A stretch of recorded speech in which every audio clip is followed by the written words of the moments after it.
All right, guys. So until everyone joins, we can quickly recap what we had discussed yesterday.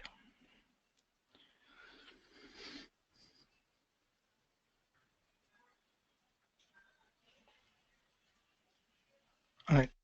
So yesterday we discussed about configuring Hadoop. We saw about various XML files which are present with Hadoop. Along with XML files, we also saw some additional files. That's a Hadoop environment shell script where we configure all the Java environment related settings. We also saw masters and slaves file, wherein in masters we configure on which host or which IP should the secondary name node run, and in the slaves machine we configure on which IP or host the data nodes and the node manager combination, that's the slave combination, should run. We discussed in core side that all the properties which are common to HDFS and MapReduce goes in the core side.xml. The properties specific to HDFS goes to HDFS side. Similarly, properties specific to yarn and MapReduce goes in yarn side and MapRed side likewise.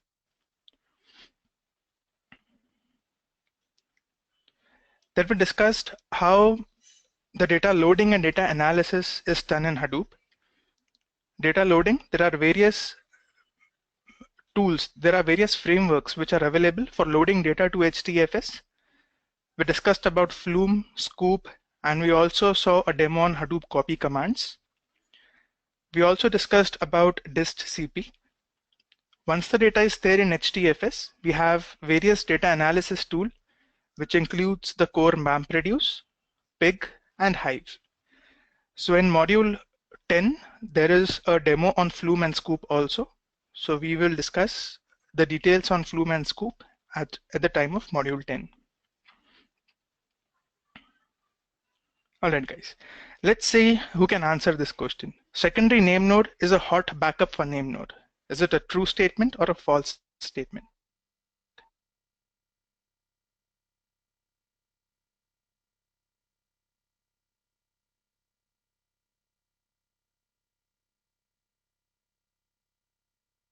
Right. So Patrick, Rahul, Jayesh, and Jagan says it's true.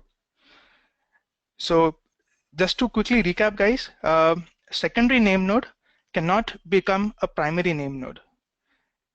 Okay, don't get confused between secondary name node and standby name node. Standby name node is the one which can be a hot backup for name node. All right. Data nodes are not connected to secondary name node. Secondary name node is just meant for checkpointing. Okay, it checkpoints your name node. That is, it copies, it takes an automatic backup of your FS image and edit logs from your name node to its own hard disk. So the answer for this is false.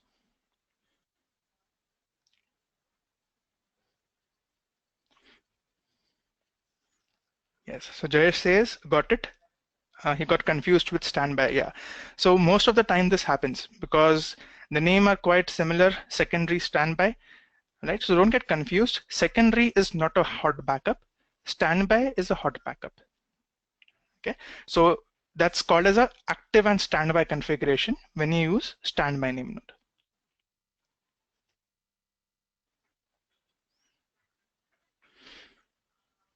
Okay, now so today's topic of discussion is MapReduce. Now there are various places where MapReduce is used. So this is very similar to what we had discussed in module 1, the introduction to big data. So what all problems that we saw in big data which can be solved using Hadoop tools, that's basically where MapReduce can be used. So there are lots of websites. So in US, basically they have a website which will provide data for all the weather forecasting they have. So in US, there are lots of sensors across the various states. And what the sensors do is they basically keep on taking the readings of the temperature at a particular time. Now these sensors are always running. So they generate data multiple times. Okay, some sensors generate in milliseconds, some sensors generates in per hour, that way. So with lots of data, we can So this will produce a huge volume of data. Imagine US, it's a huge United States, right? There are lots of states included, lots of sensors included, lots of data which is getting generated by these sensors. Now let's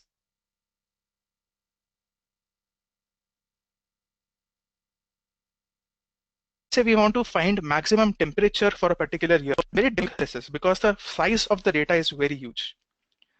The data is structured, right? The weather forecasting data, which these sensors generate, is structured data. Rahul says my voice is breaking. Is it true for everyone? Is my voice breaking?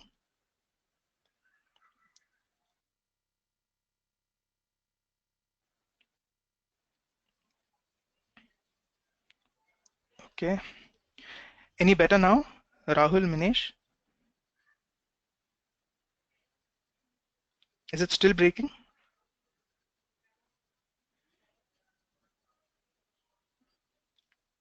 Great. Okay.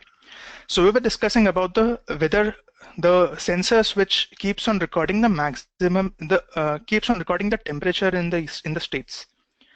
Now this is huge data, and mind it, guys, the data is structured.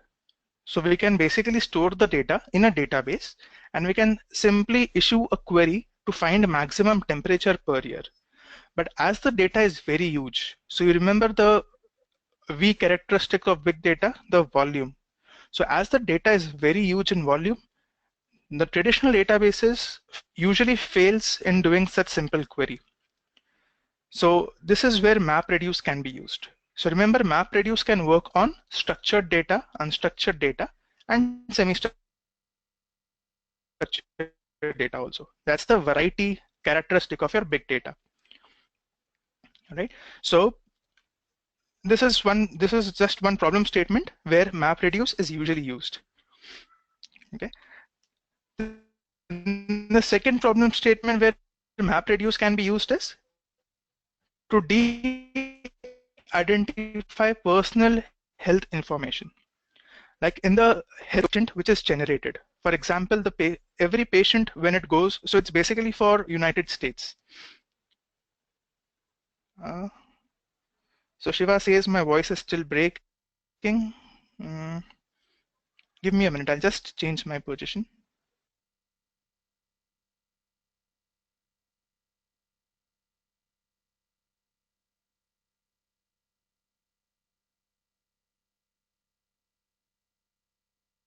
Yes, Shiva, any better now?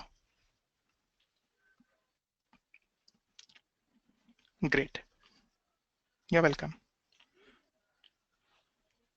All right. Now in the US, so healthcare is given a very high priority. Like the data which is generated in the healthcare domain, like I also work in a pharma domain company. So pharma domain as compared to India and US, in US it is very matured. The data, we usually pay money to get the data of any healthcare or any pharma domain or any patient information or claims information kind of a data. Now this data, it contains personal information about patients, correct? Like your patient name, gender, contact information, email ID. Now when this data is usually, when it is distributed to other vendors, right? When it is sold to other vendors, like my company also, it's a vendor. It purchases data, healthcare data from healthcare providers. So in US, there is a very famous healthcare provider called as IMS. It's a vendor which gets the healthcare data and it sells it, and it takes certain dollars for particular GB of data. Now this data contains lots of personal information. Now you cannot disclose personal information, right? So the problem statement here is, what we usually do is the personal information is basically encrypted. Now for encrypting, there are various algorithms. Okay, so we can basically use any algorithm to encrypt the data, and later on, if required, we can decrypt it. So all the personal information fields is usually hidden. It's usually encrypted. But the other fields, like what was the disease, okay, how many times that patient went to the hospital, this information is required for any kind of an analysis. But the personal email ID or the contact information, that should be hidden. All right. Now MapReduce can be used because the data is very huge. MapReduce can be used to encrypt certain fields of your data. Right? So we have a MapReduce code for this particular problem statement. So we will discuss in details. Then also how to encrypt, we will discuss later.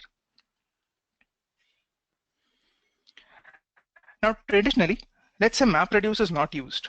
Okay, traditionally, let's say you have a file in your Linux file system. Now you want to process your data. So what we usually do is every line, we break every line, all right? And whatever information is required per line, we parse that information, okay? And after parsing, so in Linux, if you consider, grep is used to fetch, or what you can say, it's used to fetch a particular field from a line of data. That's basically parsing algorithm. Now whatever matches, okay, let's say I have 10 fields. Okay, I have data containing 10 fields, and out of that 10 fields, let's say third field is the one on which I want to do some analysis. If you consider patient information, or let's say you consider weather data, let's say third field is the year in which the temperature was recorded.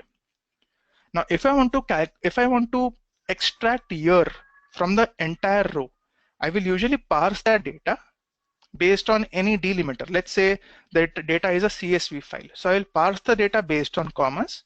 I'll pick up the third column. If it matches, I will put it in a separate file. Now traditionally how we will do it is, let's say we do it in Linux. All right, so Linux, it is a single machine in which we would be processing it. Now, if you're processing a very huge file on a single machine, this becomes a problem. The reason is more memory would be required, more processor would be required, right? Let's say your Linux is a very good machine. It has, let's say, 16 GB of memory, and let's say it's a 8-core processor. It can simply process, let's say, 100 GB of data, but the data is very huge, right? Let's say the data goes in, let's say the data goes to 1 TB. Now the same machine won't be able to process. So remember the problem of scaling, right? So there's a problem of scaling data in this case, scaling the machine in this case.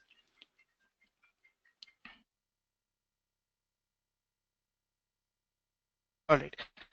Now, if you do it in Linux, your machine tends to fail because your Linux is not a scalable machine. All right. If you want to process huge volume of data, you need to scale up the machine. That brings up cost. So this is not a scalable solution. And as it is processed in a single machine, it is not happening in parallel. The processing would be sequential. Now what MapReduce gives you is, MapReduce gives you a power to process huge volumes of data by combining multiple machines together. Now when you combine multiple machines together, you can process the data in each machine parallelly. So MapReduce gives you a facility to process data in parallel. So this is what MapReduce does. So in MapReduce, the name MapReduce is given because it works by breaking your entire algorithm into two phases, namely the map phase and the reduce phase. Now MapReduce is kind of an aggregation framework. All right, it's kind of an aggregation framework. Just to keep in mind, guys, MapReduce, it's a programming model. Okay, it's a programming model. It is not a language. It's a programming model. It is not a language. This model can be implemented in any language of your choice. So you can write a MapReduce in Java. You can write a MapReduce in Python, in C, any language, Ruby on Rails, any language would suffice for following this model, right? Now what this model is, we will soon discuss. Okay, now what MapReduce does is it works by breaking your processing into two phases. The first phase is your map phase. All right, now coming to Paint. Now as we know, MapReduce is also a separate framework which works as master and slave. So in MapReduce, you have a master and you have multiple slaves. Okay, Yarn, which is MapReduce 2, is the one which we would be discussing. I have a question. Okay, so I have a question from Bhaskar. So when we copy a big file into HDFS, it will get split into multiple blocks and stored across different nodes. MapReduce framework will process on each block separately. Yes, Bhaskar, you are right. You are on the right track. So in MapReduce, what happens is, so I'm explaining the same thing using my schematic, right? So let's say this is your master, and these are your slaves.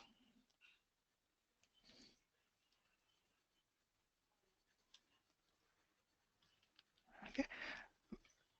Let's say on the same master, I have both my masters, right?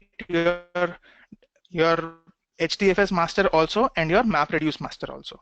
If I store a file which is of 1 GB containing 8 blocks, 4 blocks here, 2 blocks here, 2 blocks here.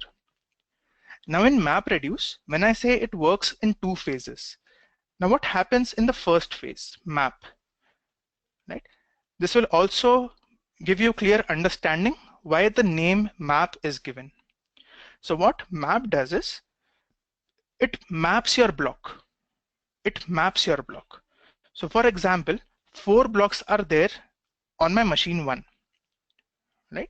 So what happens is, on these 4 blocks, I would be having 4 mappers. On the same machine, so remember, slave is actually a combination of your HDFS slave and your MapReduce slave. That is your data node and your node manager, correct? Node manager. So most of the heavy lifting task is done by your slaves. May it be HDFS or may it be MapReduce. So if it's HDFS, the heavy lifting part is actually storing the data. So the data is stored by your data node. In MapReduce, the heavy lifting part is processing your data. So actual processing is done by your node managers. All right. So this 4 blocks, which is there on my data node 1, on the same machine, I would be having 4 mappers, which would be running on your node manager of the same machine. So here, data is processed locally. All right. Similarly, on my machine 2, there are 2 blocks, so 2 mappers here.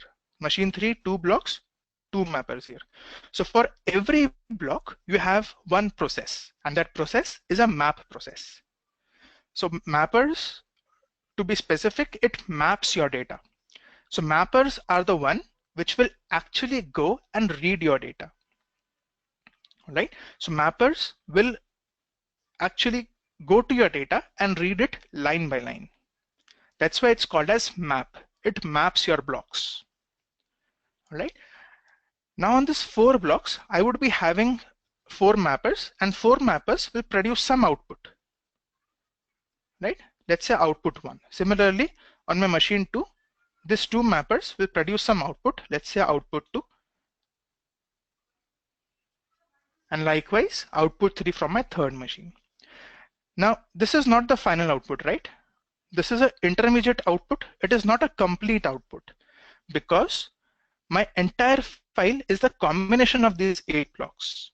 But these 8 blocks are getting processed individually, parallelly on separate machines. So my entire output would be a combination of output 1, output 2, and output 3. So basically, you need to aggregate this data. Okay, you need to aggregate, you need to reduce this data, and that is done by a reducer phase of your MapReduce. Okay, so what happens in reduce phases, the output of mappers, right? The output of mappers goes to reducer. Okay, now in this case, I had a 1 GB file which had 8 blocks. So 8 blocks, that's why I had 8 mappers. Right? There's a one-to-one mapping between the number of blocks and number of mappers. This is true for the map phase, but for the reduce phase, this is not true. What happens in reducer phase is the number of reducers is defined by the user. Right? The number of reducer is defined by the user. We can control the number of reducers, but we cannot control the number of mappers. The number of mappers have to be equal to the number of blocks in your system. Right? I have a question. All right, I have a question from Abhilash. Is reducer a slave process too?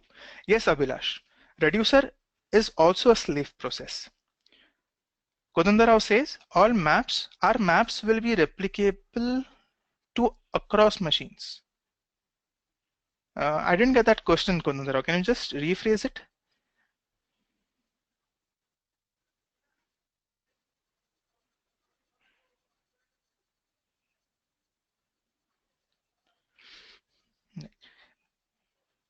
So until you rephrase, okay. So you say, I mean machine 1 maps will be copied to machine 2. Yes, I'm coming to that point, Kodandarao. That's basically where your reducer runs, right? The number of maps is not configurable.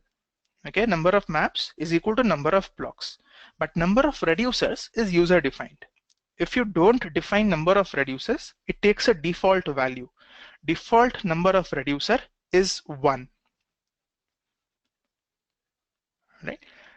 And in point of view of your map reduce framework, may it be map or may it be reduce. It is a task.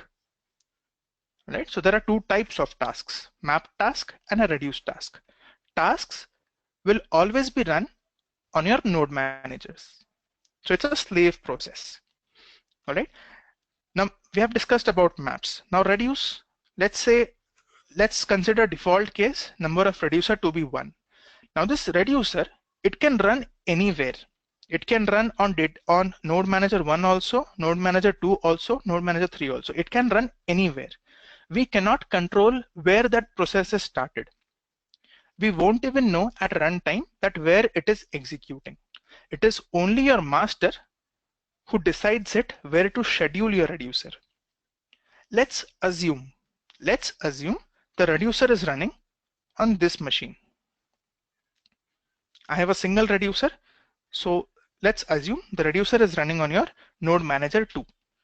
What will happen in this case is all the outputs from all the mappers will travel across the network, to this reducer. Now, this I have shown across network, but this is basically a local machine. For output 2, it's there locally. All right. Now, output 1 will travel across the network to your node manager 2. Output 3 will travel across the network to your node manager 2. Right. So all the outputs of all the mappers is there in my reducer. Now, once you have all the output, you can do whatever you want with the data. Let's say you want to calculate average, or let's say you want to calculate minimum, maximum, top 5, right, least 5, or anything, root mean square. Any analysis you need to do on your data, you can. So basically, reducer will have your entire data. All right. So this will basically reduce your data. That's why the name is given as a reduce phase. This is an overall model which MapReduce is. Now, how it is done in details, we will be covering in the coming slides. Any doubts till this, any questions till this particular model?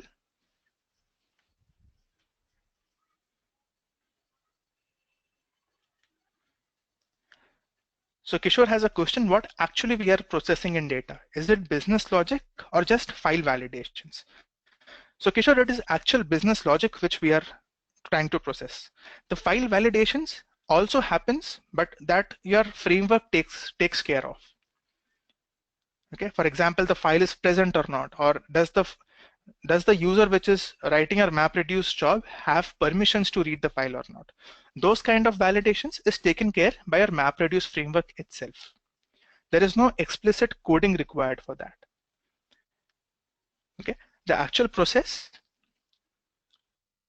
Okay, so Shri says, please define reducer again.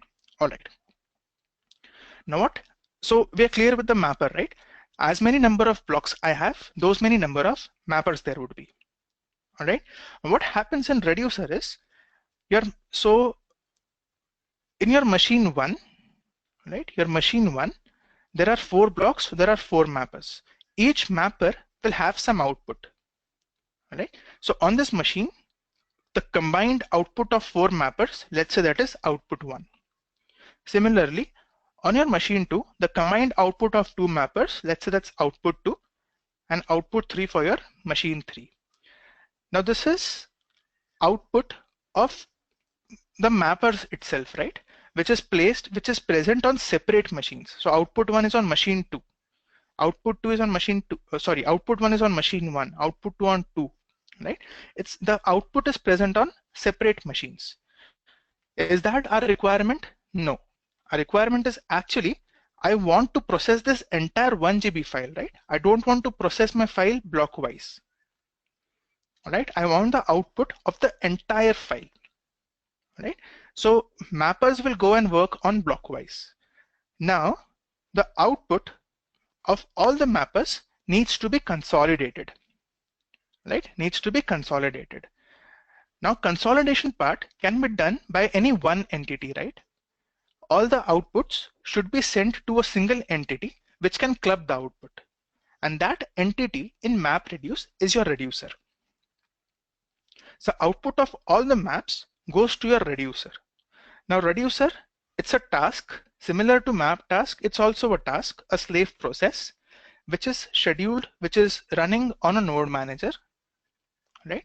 Now this can run anywhere. It can run on node manager 1 also, node manager 2 also, node manager 3 also. We cannot control where it should run. We even can't control where the mappers should run. Now I have shown you that 4 blocks are here, but I haven't considered your replication. All right, your MapReduce also considers replication factor also.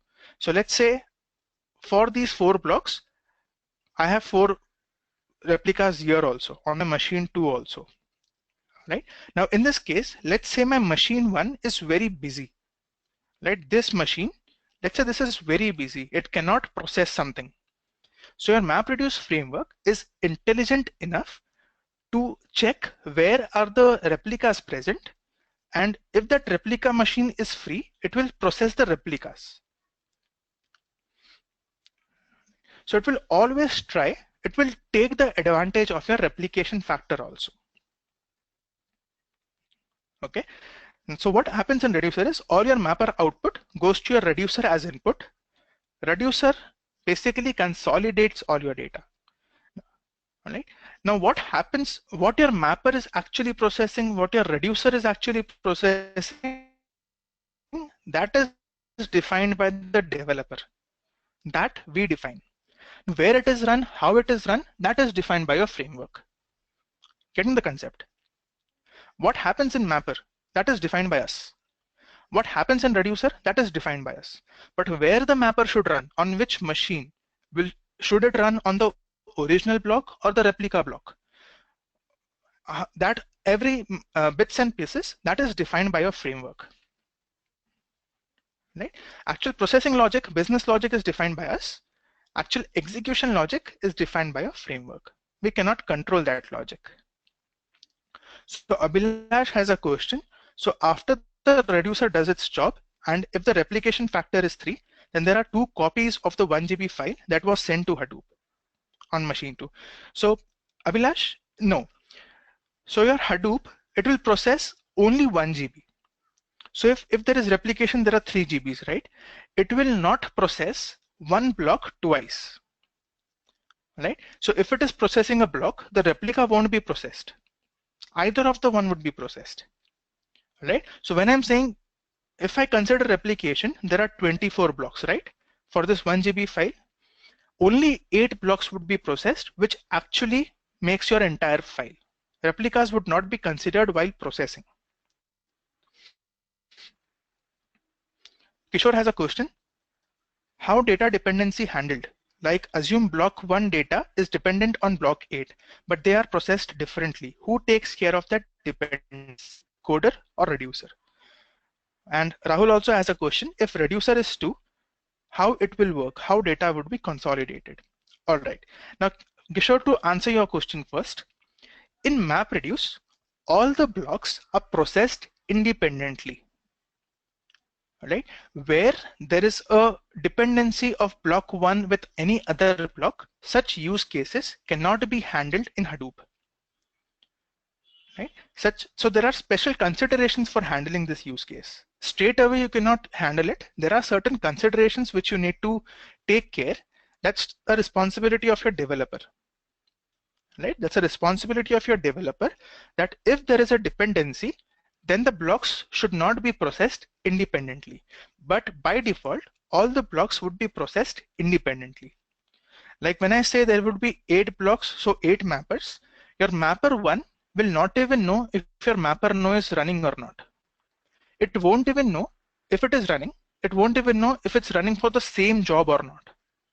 So all the processes are independent, and everything is running in parallel. All the 8 blocks are getting processed parallelly at the same moment of time. Now, if there is a case, right? Let's say I have an XML file. Now let's say this 1 GB file is an XML file. I cannot process my XML file independently. I cannot process a single chunk of my XML until I have my starting and the ending tags. I cannot parse my XML. Now in such cases, there are ways to handle such cases, but Hadoop by default will start processing it independently. All right. Now it's your developer responsibility to command your Hadoop, command your MapReduce, that this should not be processed independently. This is all dependent blocks. So in such cases, this entire 1 GB won't be processed by 8 mappers. It would be processed by a single process, single mapper. A single mapper will process the entire 1 GB file. Right? Does that answer your question, Kishore? Okay. So Shiv Prasad have a question. Like HDFS, MapReduce 2 have replication factor. So Shiv Prasad, replication factor is only for your HDFS, right? It's only for your HDFS. So like when I'm putting data, what MapReduce is doing? MapReduce is processing data. Now, if the data is replicated, now who replicates the data? That's your HDFS. If your data is replicated, MapReduce can take advantage of that. Right? MapReduce won't replicate it. MapReduce will take advantage of replication, and what that advantage is. So let's say, so the same thing. So if on one machine, right, the one machine on which my original blocks are there, that machine does not have more processing power, or it's very busy, or the network is not working, or let's say the machine is not working. Let's say the machine went down, right? It restarted, or the network got disconnected. It can be anything. In such cases, your MapReduce will contact your name node. It will ask, tell me where are the replicas for these blocks. So your name node will say, this 4 blocks has replicas on data node 2. So it will go to data node 2 and start processing it there. So that is what I meant by MapReduce can take advantage of replication. It will not replicate, but it will take advantage of replication. Replication is only done by your HDFS.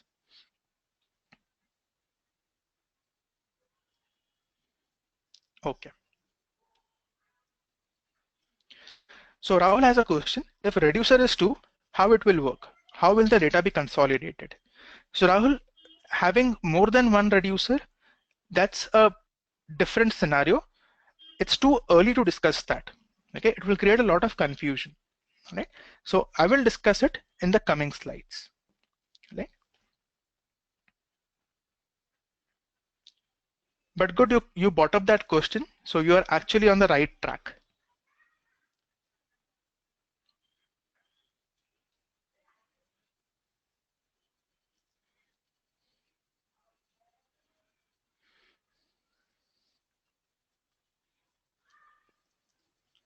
Okay. So why MapReduce? Okay. So it has advantages. The advantage is it takes processing to the data. So remember I told you, so in the same example which I was drawing on my paint, right? So if you notice, I am not moving my data here and there. So the blocks which are there on your data nodes are getting processed locally. All right. So this is what I had discussed in my session 1. So what MapReduce does is, so if you write a code to process your data, the size of the code won't be very huge. At max, let's say you write thousands and thousands lines of code. Let's say you write 5,000 lines of code to process something. What would be the size of that 5,000 lines of code? It won't go more than, let's say 2 MB, 3 MB, or let's say maximum 10 MB, correct? But what is the size of your blocks? It's 128 MB, correct? And you have lots of blocks. So it does not make any sense to move your blocks here and there, okay? Because it will take more network. So Hadoop, we know it works in a distributed environment, and network is the most important resource in any distributed framework. So Hadoop works in such a way, it tries to use the network as less as possible. So what it does is, instead of moving your data here and there, as your size of code is very small, it will transfer your code to your data, right? So when you're writing a MapReduce code, right? So basically you have, when you're writing a MapReduce code, you have to compile that to a jar file, right? Java jar, right? So that jar file is actually your MapReduce code. That will contain the business logic of what you're trying to process in map phase, what you're trying to process in reduce phase. This jar, your master will distribute across the cluster, right? This jar would be distributed. Your data is not moving here and there. The code is going to your data, right? So traditionally what we do, we write a code and we give input a file to that particular code. So we are giving data to code traditionally. In MapReduce, it happens the other way around, right? It takes the code to your data, right? The data where it is there only. It's not moving data. It's just giving your code to your data. Why? Because your code size is very small. Giving code to your data will not take much of network. So Minesh has a question. Reduce code can be written in any language, right? Scala or Python. Then how does it understands? So Minesh, Hadoop, the framework, the MapReduce framework, it can understand any kind of language. So it has various components, all right, through which it can understand any kind of language. See, ultimately, the thing which is getting executed on MapReduce would be Java. Ultimately, it would be Java, right? So if you write your code in Python, it would be converted to Java by your framework and executed. That would be transparent to the user. So that library is to convert the conversion layer. MapReduce itself has it. Okay, but if you're writing your code in Java, that would be the fastest because there is no overhead of converting it to Java because it is already Java, right?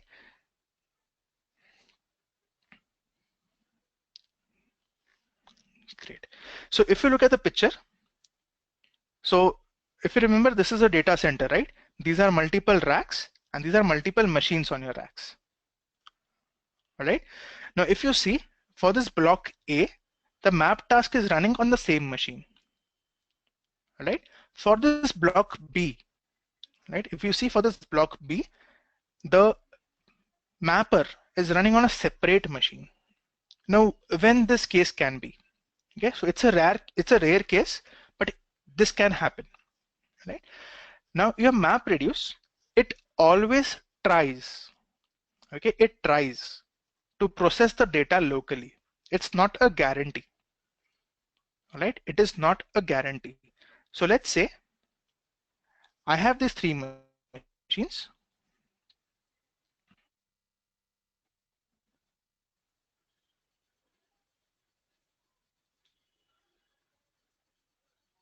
I have 4 blocks here, 2 blocks here, 2 blocks here. Now this machine is very busy, right? And let's say the file which I have put, right? The file which I have put, I have kept the replication as 1. Now this 4 blocks are not available here and not even here because I have put the file 1. Correct? Now in this case, what will happen? Your MapReduce, it's a very impatient kind of a system. It won't wait. It does not likes to wait. Right? Now if this machine is very busy processing some other data, right? What your master will do, it will start your mappers on any other machine. Let's say it starts on your data node 2. Okay, data node 2 or node manager 2. That's a proper term to use.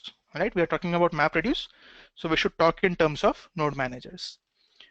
All right, so as this machine, the machine 1 was very busy, your MapReduce will schedule the job, will schedule the mapper. It can schedule the mapper, right, on your machine 2 also. All right, but we have a constraint. Mappers always work on local data. Mapper cannot work on remote data. Right? Mapper can never work on remote data. It is designed in such a way it always works on local data. Now in this case, this mapper does not have any local data, correct? It wants to process these 4 blocks, but that is scheduled here. It does not have local data. In such case, your data would be transferred across network. Right? In such case, your MapReduce will start using network. Right? It will transfer the blocks from here to here. It will make the block local for these mappers and start processing it here locally. So this can happen in MapReduce. But your framework always tries to avoid this scenario. The reason is transferring blocks here and there. So transferring 4 blocks, that's 128 into 4, right? It's almost half a GB. Transferring half GB over network across a single network link, it will take more time. So your overall MapReduce will take time to finish. Okay, but this is how your MapReduce does it. It does not waits. Okay, it is very impatient. It does not waits. If this machine is busy, it won't wait for this machine to get free. It will schedule the mapper on any other machine, though it does not contains data, then it will start transferring the data.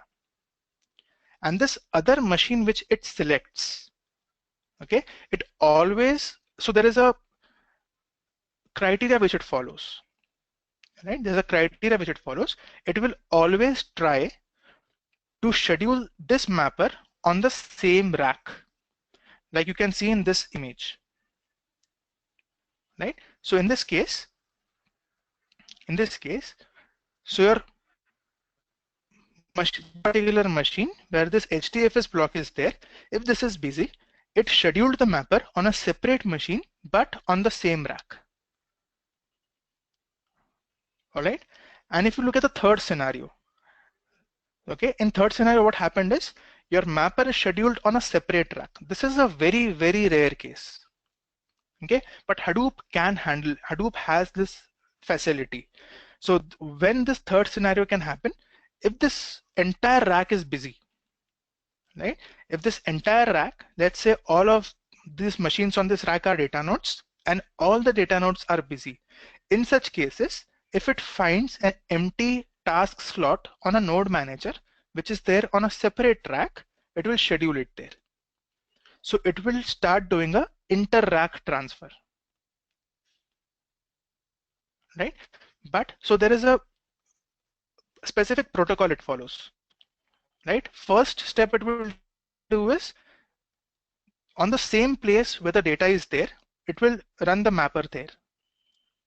Okay, the first sequence, the order of sequence which it follows for this particular criteria is it will always try to process the data locally. If locally not possible, then any other machine on the same rack.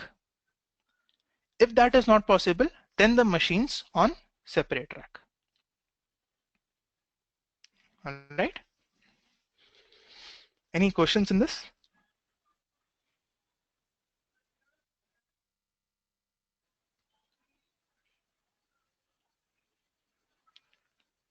Okay, so Rahul asks, is there any timeout? No, Rahul, there is no timeout, right? So if the machines are busy, let's say the entire, all the three racks are busy. This can also be a scenario. All the three racks are busy. In such cases, your map tasks will be waiting. Waiting till what time? Until any of the node manager gets free to accept the map task. So the tasks will be queued, right? They will go in a queue, task queue.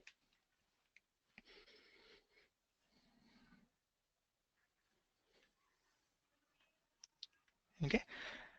Now this is usually how you solve a problem using MapReduce. Okay. This is a usual thing. So the first step says, how do you get data to HDFS? Right? This first step says, how do you get data to HDFS? So there are multiple scenarios, right? You can use scoop, you can use flume, you can use Hadoop copy commands, you can use this CP command. There are multiple ways, right? Once your data is there in HDFS, right, the blocks are getting processed by your mapper. Your mapper will produce some output which goes to your reducer. Reducer will basically aggregate or consolidate the data, which will produce the final output. Always remember, guys, final output of your MapReduce is always stored on your HDFS. This final output is always stored on your HDFS. Okay, so in the case, like if you consider this case, the mapper output, correct? So this mapper will produce some output here, these mappers will produce some output here, this mapper will produce some output here. Mapper's output, it is a temporary output. Once it goes to your reducer as input, right, this outputs can be discarded. Okay, and your reducer, when it processes your data, the final output which your reducer has, that goes to your HDFS, and it is also replicated. Your MapReduce output is also replicated. So Minesh has a question, does it has any standard folders? Reducer dumps the aggregate file. Yes, Minesh, it has standard folders. So when you're running a MapReduce job, you actually, the developer specifies the location of HDFS where it should store the output, right? So the final output, the developer itself provides it, right? So this mapper output is discarded when final output is obtained. So mapper output does not get stored to HDFS. Mapper output is stored to the local machine, right? So this mapper output would be stored locally on your node manager 1, right? Similarly for your node manager 2 and node manager 3. Reducer output is stored to HDFS, right? So reducer output is stored to HDFS. Mapper's output is stored on local where that mapper is executing. Because it does not make any sense to write mapper output to your HDFS, right? Because that is temporary. Okay, writing it in HDFS. Okay, so Bhaskar asks, what do you mean by HDFS? That's the storing thing, right? Okay, so HDFS is a collection of nodes. Yes, Bhaskar. So what your MapReduce does is, so your final output, your reducer output, it gives it to your, so similar like how we are writing to HDFS, we give it to your master. That's your name node. Your name node will take the file, break it into blocks, give it to your data nodes. Same thing happens with your MapReduce output. It gives it to your master, that's your name node. Name node will break your file into blocks, give it to your data nodes, and also replicate it. That is what I meant by it will store it to HDFS. Isaac has a question. If you want to process the same data again, does it give the stored output or does it do the whole process again? So Isaac, it will do the whole process again. Once the MapReduce final output is obtained, the mapper's output is always discarded. It's always deleted. Okay, there is no way to maintain the mapper output. So Rahul has a question, is mapper's output storage handled by Hadoop or developer? That's handled by Hadoop, Rahul. Okay, so this entire life cycle, okay, so uh, your mapper is producing output. When it goes to reducer produce the final output, deleting the mapper output. This is all taken care by your MapReduce framework.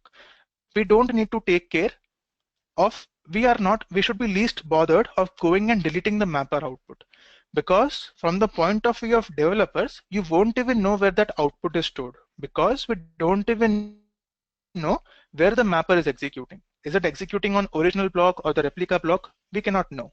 It's your framework decides who decides it. That's why your framework itself goes ahead and deletes that data. So Kishore has a question. So 1 GB file finally becomes more than 3 GB in size. Yeah, that is true if it's going to HDFS. But when you're trying to process it, right? If I'm trying to process 1 GB, my final output won't be 1 GB, right? It would be very less. Let's say I want to find maximum temperature in a particular year. The input data set which I have, let's say that's 10 GB. Okay, and the 10 GB input has only 3 distinct years. So in the final output, I will be having only 3 rows, right? Year 1 maximum temperature, year 2 maximum temperature, and year 3 maximum temperature. So my final output is very small. It's hardly in bytes. Right? Does that answer your question, Kishore? Okay, Isaac has a question, but it saves the final output, right? Yes, final output is stored. Final output, which is your reducer output, that is always stored. And it is stored to HDFS. Okay, so when I say it's stored to HDFS, it is broken to blocks, it is replicated. Okay.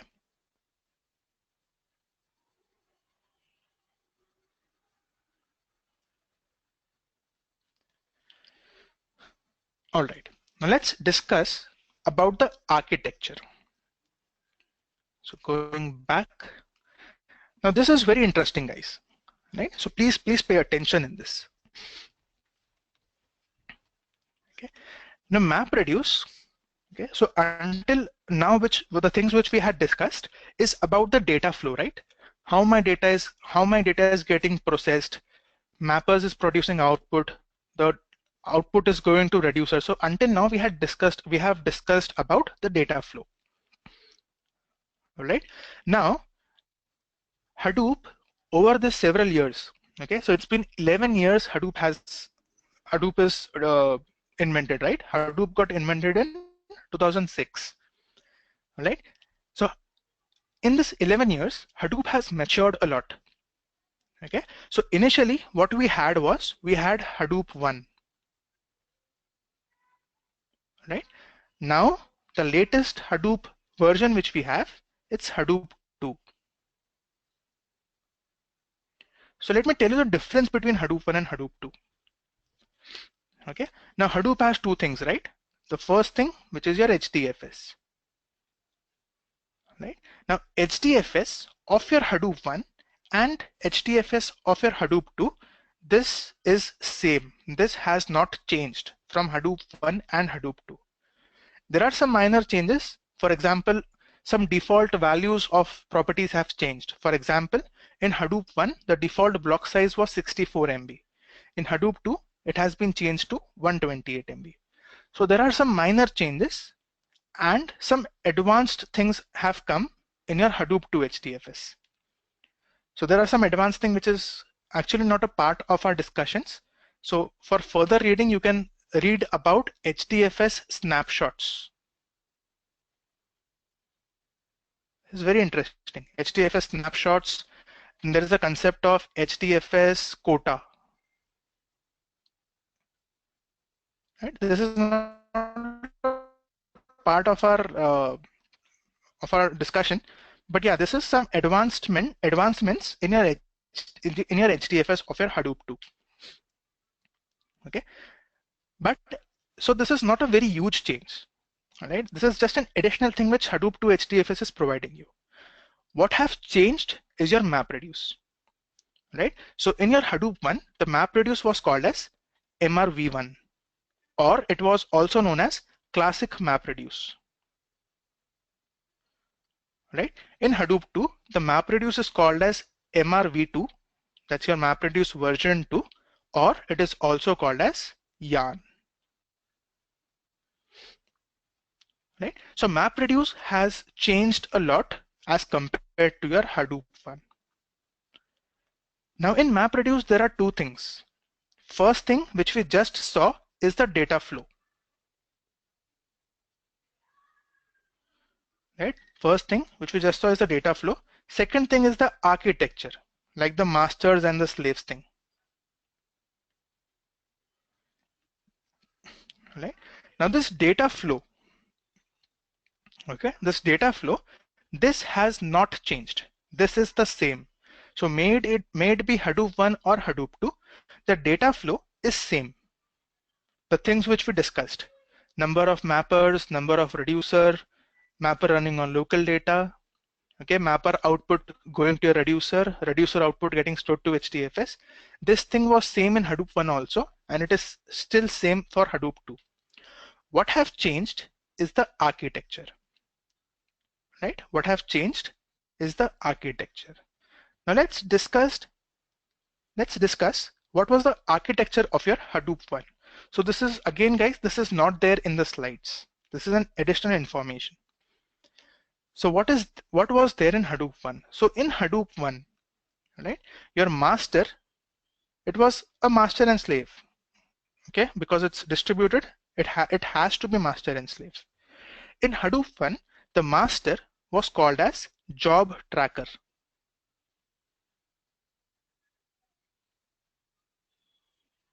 In Hadoop 1, the master was called as job tracker.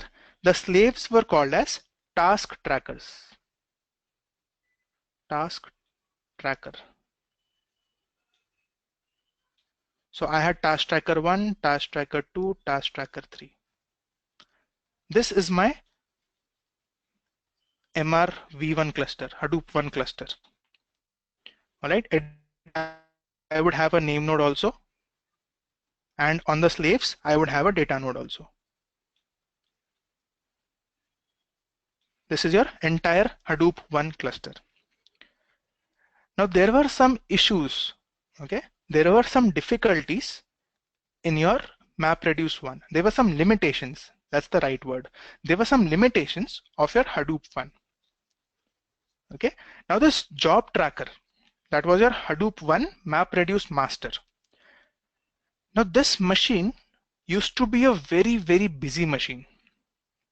All right, it had two major responsibilities. Right?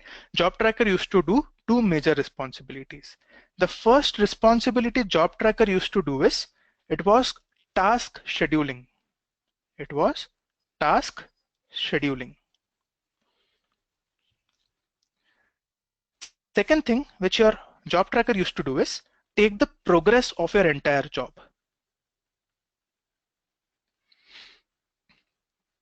Okay, now let me elaborate what is task scheduling. So let's say I'm submitting a MapReduce job. Now see what so we know, right? Mapper runs on local data. So what your job tracker used to do is, it used to connect to your name node. It used to ask your name node that I want to process this file. Tell me where are the blocks present for this particular file. All right, so name node tells it that some of the blocks are on data node 1, some are on data node 2, and some are data node 3. On those machines, job tracker will go and start your mappers. All right, now reducer, it can start anywhere. Reducer does not takes into account data locality. Okay, because input to a reducer is output from all the mappers. It does not takes into picture data locality. So reducer can be scheduled anywhere. Let's say here. This is for a single job, guys. Let's say I submit one more job.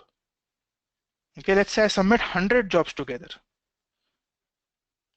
Right? Now for all the 100 jobs, it used to connect to your name node, ask where are the blocks, go there, start mappers, start reducer.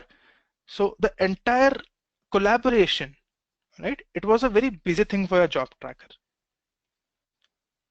The second thing which a job tracker used to do is, now let's say for job 1, it has started 4 mappers on machine 1, 2 mappers on machine 2, 2 mappers on machine 3. It also takes into account the progress of these tasks, also the reducer also. So it has scheduled 9 tasks, right?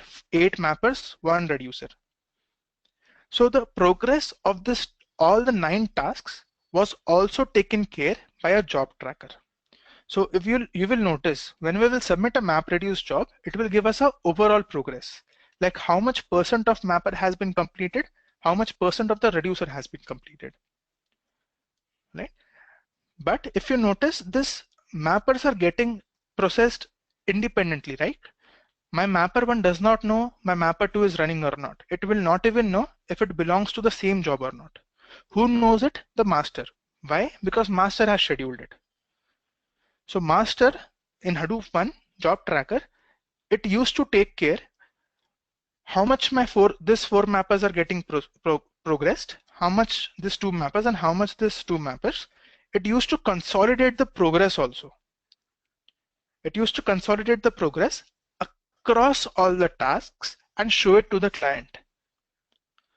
So getting the progress also was a very busy thing for your job tracker. So these two things combined used to make your job tracker a bottleneck.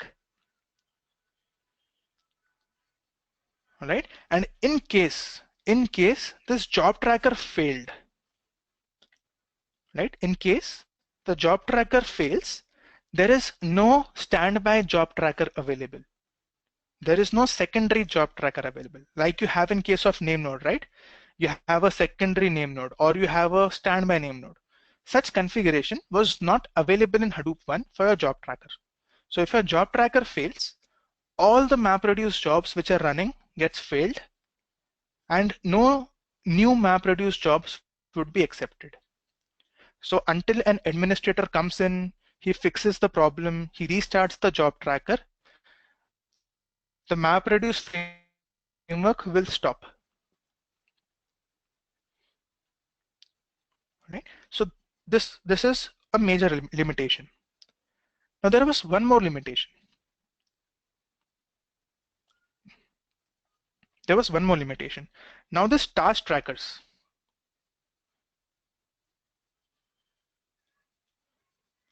Now remember I told you MapReduce, it's a massively parallel framework. Okay, it's a massively parallel framework. When I say 4 mappers are running here, 2 mappers are running here, 2 mappers are running here. So if you notice, it's running simultaneously on 3 separate machines. That is one angle of parallelism, right? There is one more angle of parallelism which our MapReduce has. So if you consider on my machine 1, there are 4 mappers. Now these 4 mappers can also run in parallel. Okay, so there are 2 angles, there are 2 directions in which your mappers can run in parallel, right? It can run in parallel horizontally also across machines. It can run in parallel vertically also on a same machine, right? So there are 2 directions in which your tasks can run in parallel in MapReduce. But there is a limitation for your machine, right? There's a limitation for your machine that how many tasks it can run in parallel, right? This basically depends on the number of your processors on that machine, the number of processors that machine has, the processors or the cores of processors. All right. Now what used to happen in Hadoop 1 was the number of mappers and reducers per task tracker per machine was fixed, right? These were called as slots. Okay, so what is a slot? It is nothing but the task capacity. So by default in Hadoop 1, there were 4 slots per machine. Okay, there were 4 slots per machine. Out of these 4 slots, 2 slots were mapper slots, 2 slots were reducer slots. This means on a single machine, at max, I can run 4 tasks in parallel. I'm talking about a single machine. On multiple machines, these are running in parallel, agreed. But on a single machine also, they can run in parallel, but there is a capacity for that. And that capacity depends on the number of processors in your system. The maximum so the default capacity was 2 mappers and 2 reducers. Right? Now why 4 slots? Because when Hadoop 1 was developed, they assumed that every machine would be a quad core machine. Right? Every machine would be a quad core machine. Quad core means 4 processors. That's why 4 slots. Okay. Now this number of slots was configurable. Okay. This was configurable per machine. Now in Hadoop, it's not always right that all my machines configurations are same. I can have a heterogeneous machines, right? So my machine 1 can be a 8 core machine. My machine 2 can be a 16 core machine. My machine 3 can be a 4 core machine. This is possible. Alright. So per machine, you can change the number of slots. So in case 1, in machine 1, I will have 8 slots. In machine 2, I will have 16 slots. In machine 3, I will have 4 slots. Now out of this 8 slots, you can configure how much to give for reducer, how much to give for mapper. Right? There was no limiting factor. I can give all the 8 to mappers and 0 to reducers. So if I in this case, let's say I give 8 slots to mapper and 0 to reducer. This means on this machine, reducer will never run. Reducer will never run. Only mappers will run. Okay, I can configure it anyhow. There were properties for this. Right? On machine 2, let's say there are 16 slots. I can configure it anyhow. Let's say I give 12 to mappers and 4 to reducer. Or 10 to mapper, 6 to reducer. Anyhow I can configure. Right? What your job tracker used to know? Your job tracker used to know total number of mapper slots, total number of reducer slots across task trackers. So a job tracker, basically your master, it had an overall view, an eagle's eye view of how many total mappers and total reducers can run in parallel. All right. Now, this was a good thing. There was no limitation here. The limitation, what was the limitation here is each slot, okay, each slot was limited by memory. Now for processing, what you require memory and you require CPU, right? These two things are required for processing, right? We have considered CPU, correct? Because number of slots is equal to number of processors. So we have considered CPU.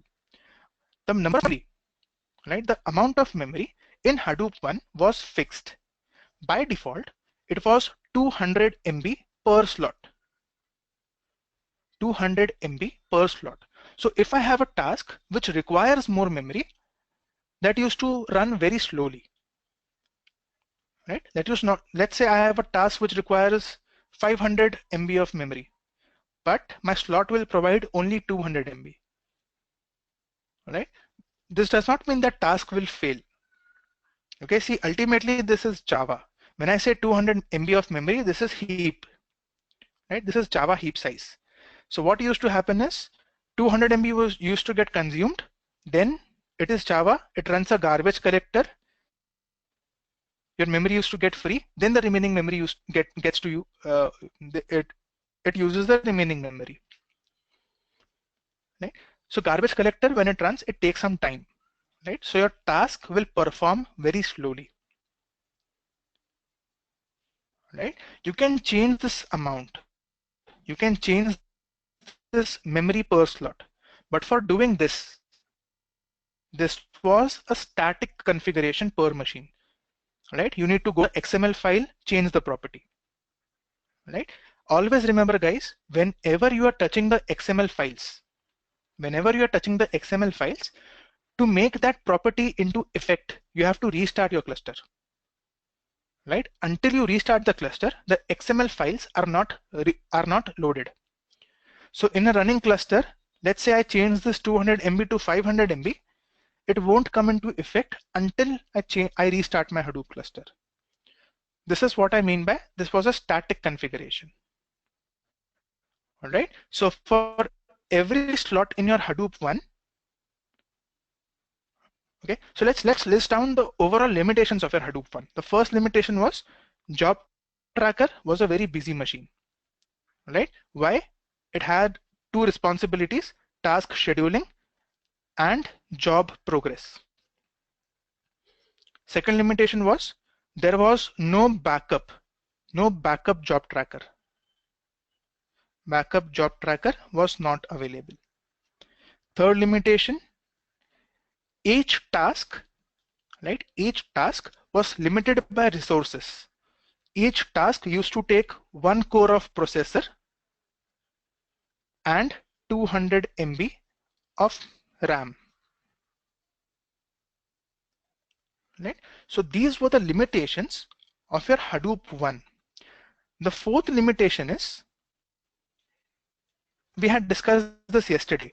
The fourth limitation is map reduce. So the latest technologies which we have, the in-memory processing kind of tools, for example, Spark, Impala, that cannot go through MapReduce, because MapReduce, it's a batch processing framework.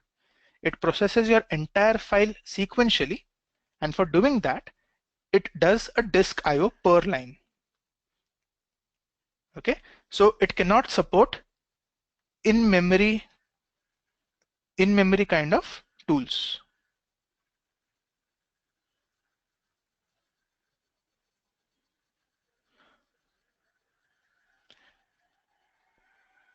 Okay, I have a question from Rahul. Can you repeat this? Okay. So Rahul, so yesterday we discussed, so if this is your HDFS, in Hadoop 1, only MapReduce can access your HDFS. Right? So the tools like Spark, which requires in-memory processing. Okay, Spark is an in-memory processing kind of tool.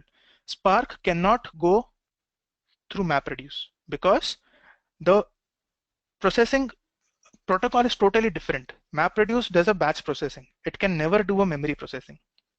Spark, that's why, cannot go through MapReduce. Okay, what changed in Yarn is Yarn can support Spark. Right, Yarn can support Spark, and it can support MapReduce also. So Yarn is a platform. Okay, Yarn is a cluster platform. MapReduce was a tool. Yarn is a platform. Okay, it's a platform which supports multiple applications.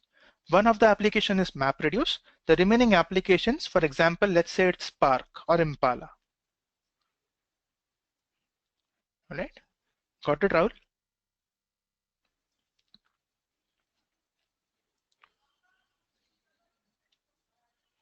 Okay. Now, all of these MapReduce limitations, these 4 limitations, has been removed by Yarn. Right? All of these limitations has been removed by Yarn. Okay. Now, what Yarn does in this case? Okay. What has changed in Yarn?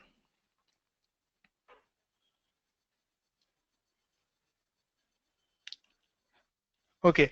Now, what has changed in Yarn, guys? This requires a fresh mind. Okay. Let's take a 5-minute break. Let's take a 5-minute break and let's then see what has changed in Yarn. So Minesh has a question when Hadoop 2 was released. So Minesh, Hadoop 2, basically the main part of Hadoop, that's Yarn, it was getting developed since 2010. Okay, but it was not stable. It became stable, I think it's 3 years back or 2 years back it became stable. The first stable release was 2 years back. That was around 2015.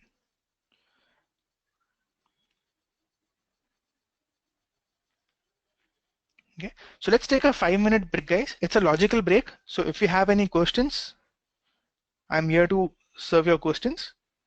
I'll just set up the timer.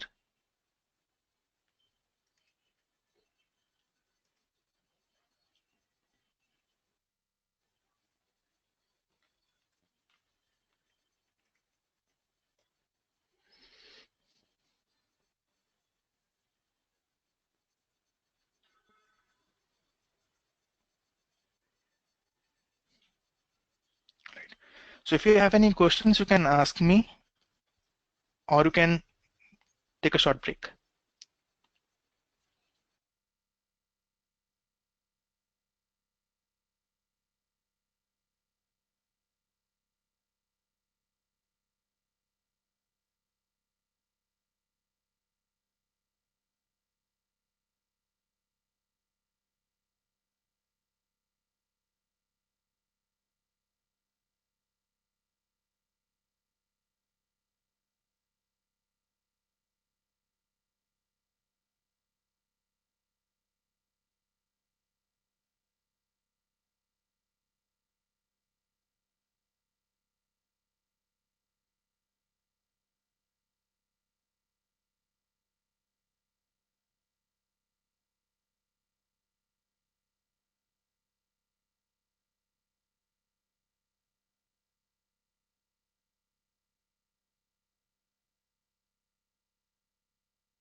All right, guys.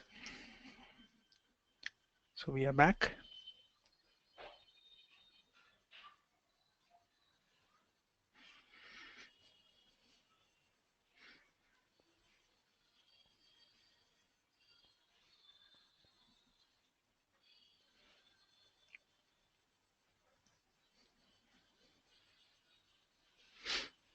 Okay.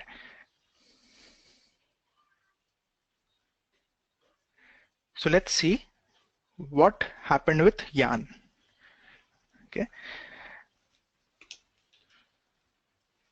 So this is very important if you are going for your Hadoop interviews also. This is very important. Okay. What was the limitations of your MapReduce 1 and what has changed with your yarn? Okay. What additional things your Hadoop 2 is giving you? Okay. Now in MapReduce 1, so we had job tracker, which was very busy machine. Right. So what yarn did is it broke the responsibilities of job tracker into two separate systems. Now in Hadoop 1, job tracker used to do two things, right? First was your task scheduling. Second was your job progress. These two responsibilities of your job tracker in yarn has been split into two separate entities. Okay, into two separate entities. Now let's see the architecture of yarn. So yarn that also works as your master and slave. The master of yarn is called as resource manager.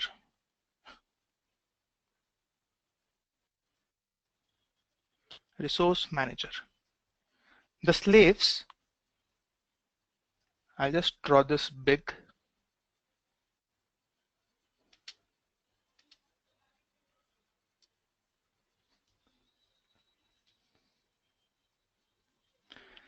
The slaves, sorry.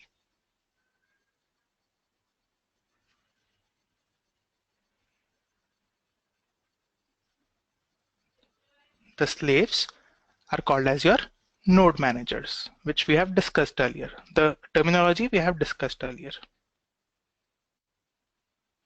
Right? Node manager 1, node manager 2, and node manager 3. Now I just mentioned that the responsibilities of your job tracker has been broken down into two separate entities.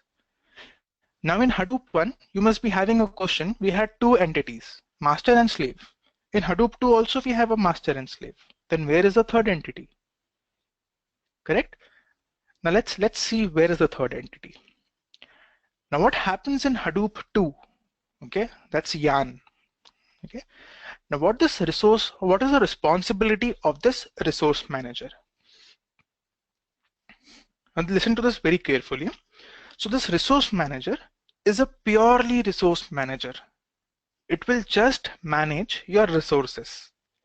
Now when I say resources for processing, right, that means your memory and CPU. Memory and CPU. So resource manager will just manage memory and CPU. That's it. It will not manage your task. It will not do task scheduling. Right? It will not do task scheduling. In Hadoop 2, right, we don't use slots. In Hadoop 2, there is no concepts of slot. So on node managers, you don't configure slot. Right? In Hadoop 2, in Hadoop 1, we were manually, statically, we were configuring that these many slots would be used. Okay, out of let's say 16 slots, 8 would be for mappers, 8 for reducers. So we are configuring it manually, right? That's a static configuration. In Hadoop 2, it is dynamic. Hadoop 2 gives you a flexibility of dynamically scheduling your tasks, dynamically using your machines. What you configure in Hadoop 2 is, for node managers, you only configure what is the total memory and what is the total number of CPU I'm giving for my yarn. So let's say in my node manager 1, I'm giving 8 GB RAM and 8 cores for my yarn. So if you notice, I'm not mentioning slots. If it was Hadoop 1, this would be 8 slots, right? Because I have 8 cores. But here I'm not mentioning slots. I'm just mentioning total memory, total CPU, which I'm giving it for yarn. Let's say from node manager 2, I'm giving 16 GB memory and 8 cores. And from my node manager 3, I'm giving, let's say, 8 GB memory and it's a 4 cores.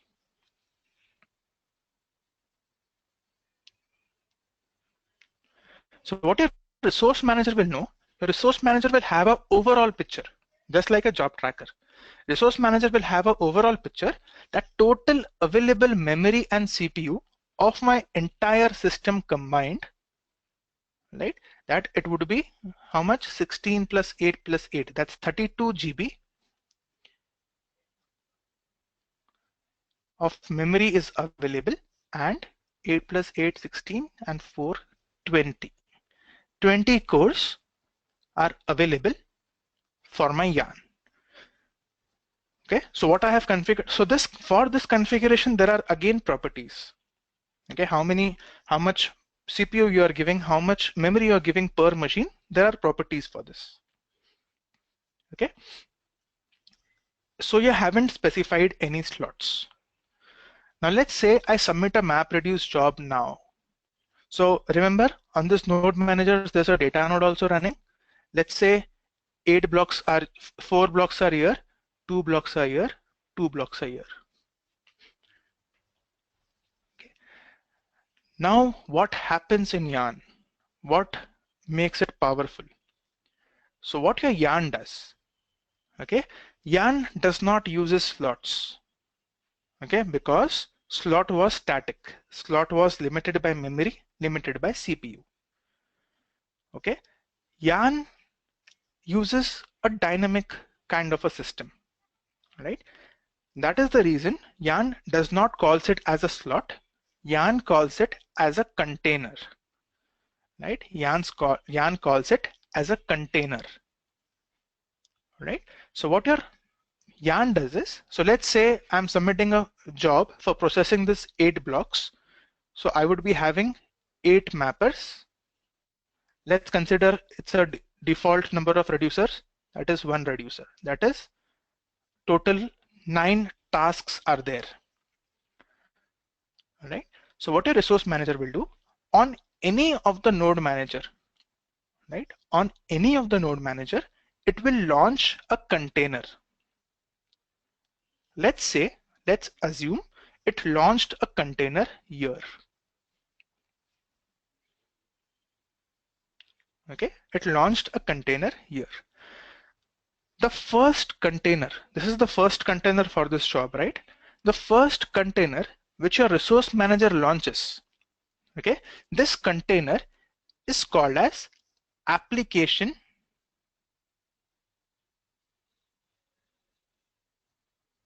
master.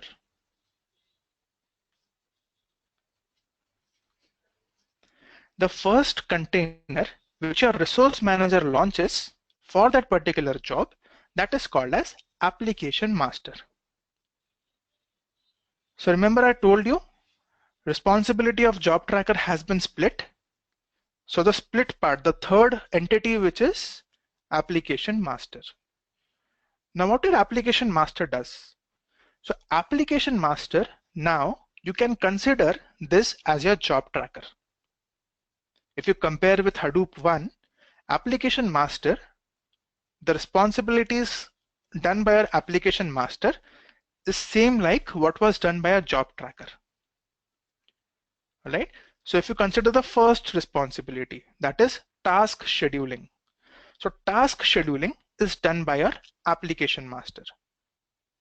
This means this 9 tasks for this job would be launched by application master and not by a resource manager. Getting the difference? So when I say 9 tasks would be launched by our application master, this means application master would launch 9 containers. Okay, there is no concepts of slots. Application master will launch 9 containers. So this is a container launching more containers. Okay, a container which is launching more containers. Now these 9 containers, where it would be, where the data is local, right? So the concept of data locality that mappers run on local data, that still holds true. All right. So 4 containers would be launched on the same machine, right? Which would be launched by our application master. 2 containers would be launched on these machine, and 2 containers would be launched on this machine.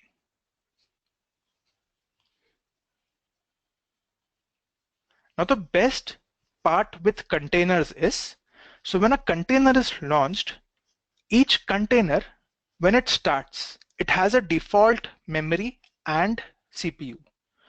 By default, each container starts with 1 GB memory and 1 core processor. Okay, see the difference, guys. Initially in Hadoop 1, this was just 200 MB. In Hadoop 2, it is 1 GB of memory per container and 1 CPU, 1 core of CPU.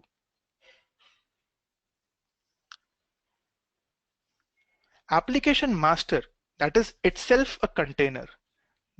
This property also holds true for application master also. So application master will also be 1 GB and 1 core. So the task scheduling is done by your container, which is your application master, and not by a resource manager. Now, how your application master will know on which machine should I launch a container? For doing that, your application master negotiates resources with your resource manager.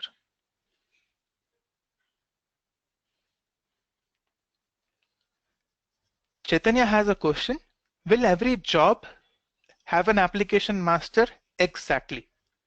Every job will have an application master. So in Hadoop 1, okay, let's say I submit 10 jobs. I had only one job tracker, correct? In Hadoop 2, what has changed? I have one job tracker per job. Okay, so in Hadoop 2, that's application master, right? So for every application, for every job, there would be one application master. So if I submit 10 jobs, there would be 10 application masters. Shiva has a question. 1 GB is defaulted to each container? Yes, Shiva, it is defaulted. Okay, this can be changed. It is configurable.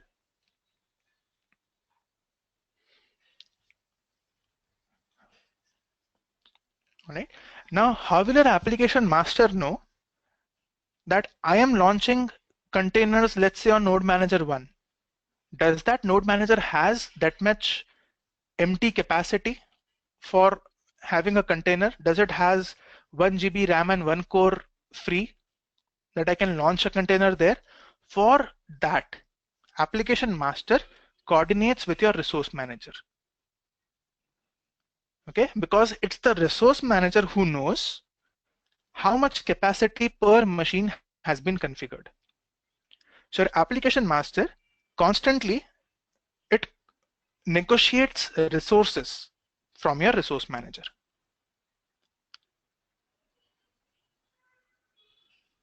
Right? Now these containers are dynamic. Now what all flexibility has this yarn provided to us? Okay, so in Hadoop 1, we had each slot with only one CPU and 200 MB RAM.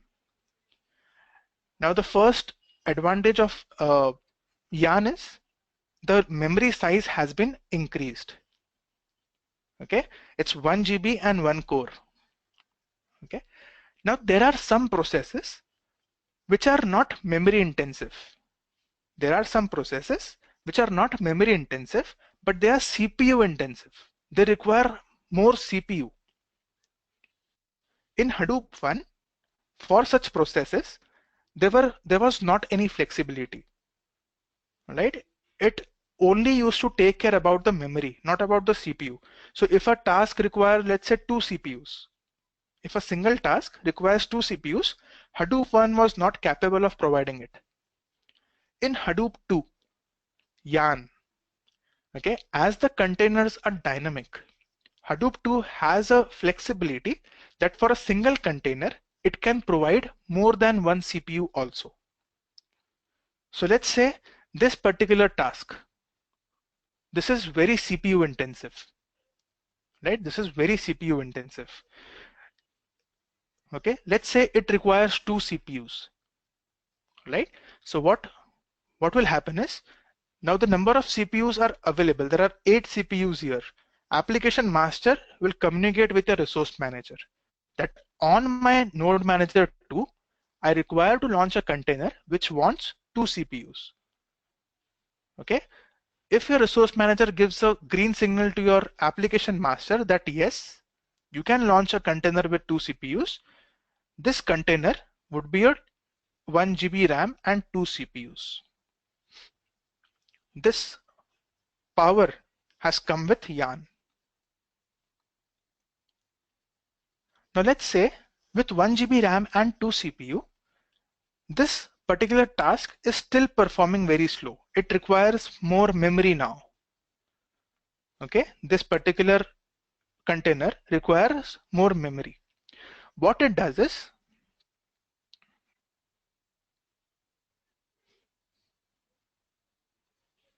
okay, so Chaitanya has a question, how application master knows that it requires more memory or CPU?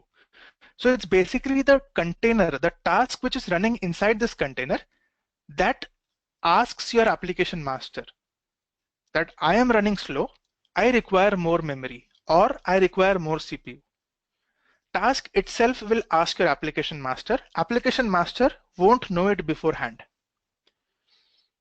Okay, by default, the first container application master will launch would be with 1 GB RAM and 1 core. If it requires more cores, if that task requires more cores, it will ask your application master.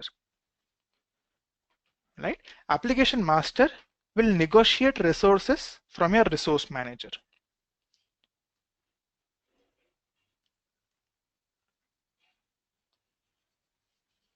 So Minesh has a question, do you configure this in XML file or it has UI? So configuration, Minesh, that's only in XML files. It has a UI also, but that is just read only, just to check what is the total resources configured. But for configuration, it's only and only XML.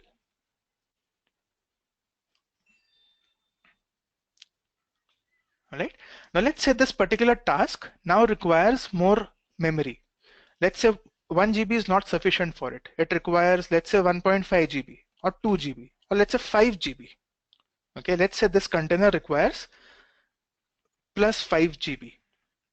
It will ask your application master. Why application master? Because application master launched it.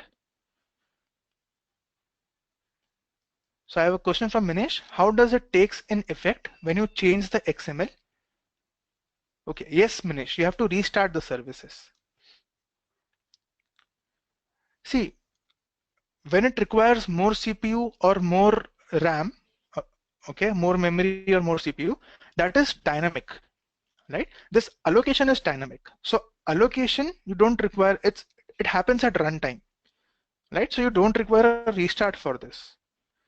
Okay, configuration, what is the configuration here? The default size of your container. That's 1 GB RAM and 1 core. That is the configuration. Like what should be the startup size of your container? So this you can configure in XML. And whenever you are touching XMLs, cluster restart is a must. Right? Now let's say this particular container requires plus 5 GB. This will ask your application master that I require plus 5 GB. Can you please provide me? Now application master does not have the authority to provide that 5 GB right away. It will connect to your resource manager.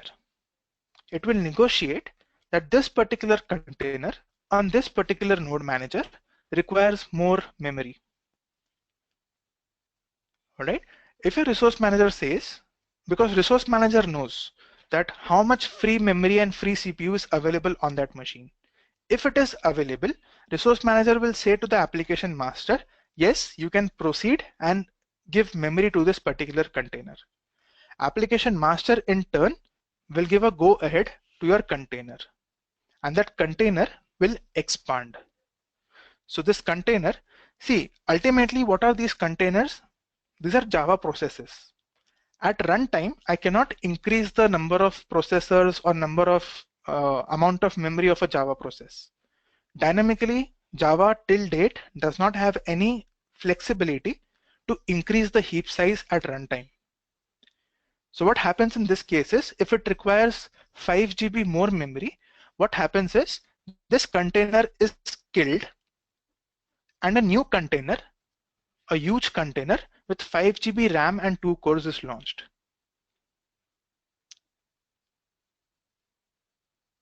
Right? So this entire resource allocation in Yarn is dynamic. Okay, on a single machine, I can have 5 containers, and all the 5 containers can have different sizes based on the negotiation they have done with your application master and in turn with your resource manager.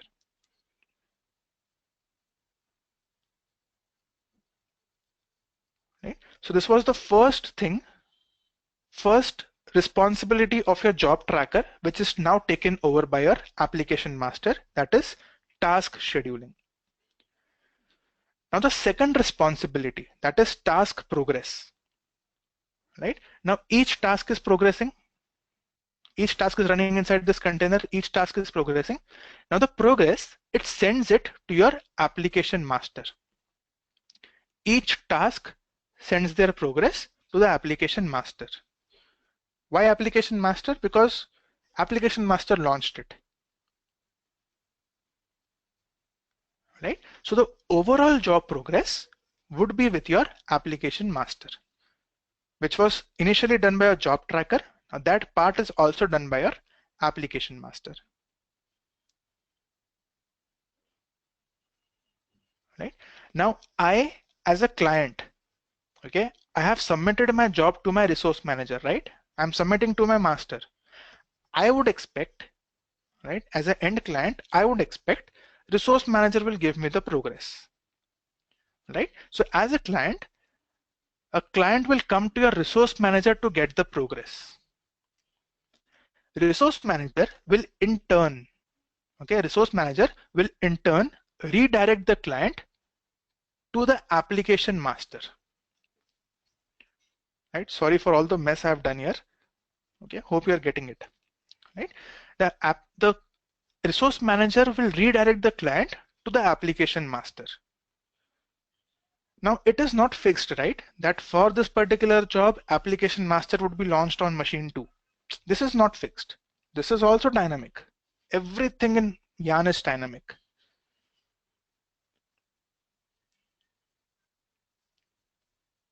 Right?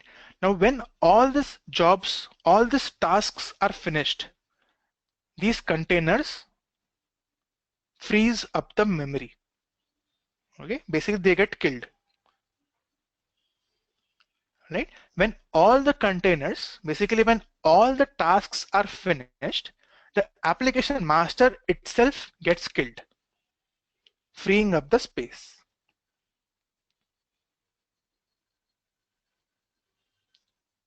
Right? So this is an execution which happens in Yarn. Right? So if we just recap what limitations was there in your Hadoop one. So the first limitation was your job tracker was very busy machine. It had 2 responsibilities. Now that responsibilities in Yarn has been taken over by your application master. All right. The best part is you have, if you just resemble this with your Hadoop one. So in Yarn, you have a job tracker per job. You have a job tracker per job. Right? So this is not loaded. Okay, this is not heavily loaded. The second limitation of my Hadoop one was, if your job tracker fails, the entire MapReduce goes down. In case of Yarn, how that is handled? So your resource manager has a standby resource manager.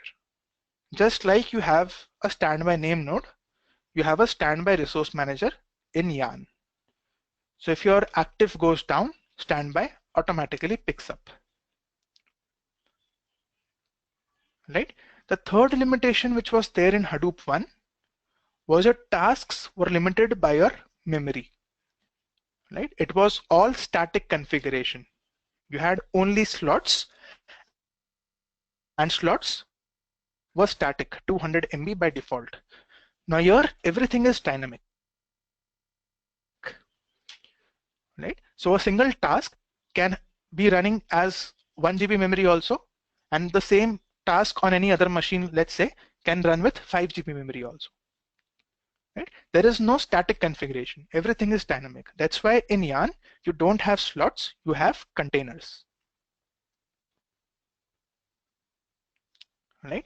And the fourth limitation of MapReduce was the whole and soul thing. But now, inside these containers, you can have other applications also. So these containers can run Spark also, in-memory applications also. Right? So if, let's say I submit a Spark job, I'm not submitting MapReduce. Let's say I'm submitting Spark. So for Spark job also, there would be an application master created, and the containers which that application master will create will have Spark running, not MapReduce. So it can support multiple kinds of applications. This is the reason in Yarn, you don't call it as a job. You call it as an application.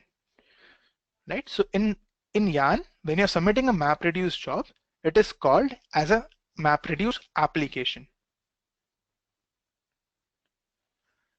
So Minesh says, in real world, as a developer, do we get to configure all of these? So Minesh, not everything, but most of the things you get to configure. Right? For example, the default size that we cannot configure, but I can configure that my mapper will take 8 GB memory. I can configure that. Right? So my mapper will take 8 GB memory. That means the container for that particular mapper would be a 8 GB container. You can configure this.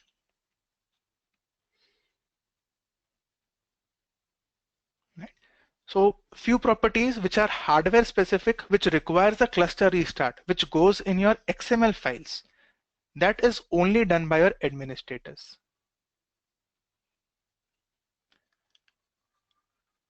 Right? The properties which can be changed at runtime. So there are some properties which can be changed at runtime, like the map memory, the reduced memory. Okay, these can be changed at runtime. CPUs also. So this can be done by your developers. Patrick has a question. We can be asked in interviews? Yes, this everything can be asked in interviews, Patrick. So we need to master all this.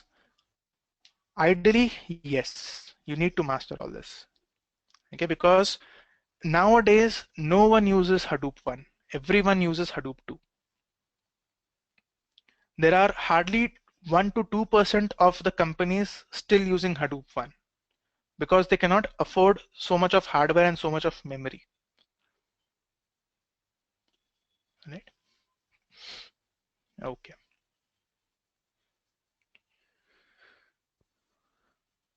So all of the limitations of your Hadoop 1 has now been removed by your Yarn. Now, apart from this, okay, Yarn provides you other features also. Now, as I mentioned, Yarn is not a framework now. Yarn is a platform, a cluster management platform. Yarn is called as a cluster management platform. Right? With this, it supports multiple other things. For example, your job queues. Let's say I have multiple users submitting their jobs who should get the priority, who should get the cluster resources first, right? Such things also you can configure with Yarn, which was not at all possible with your MapReduce. Basically, so I'll give you a scenario. I'll actually give you a live example. So in our case, so we have a Hadoop cluster. We have, so for one of my project, we have two Hadoop clusters. One is a dev cluster, right, where we all do the development. And the second cluster, we have shared.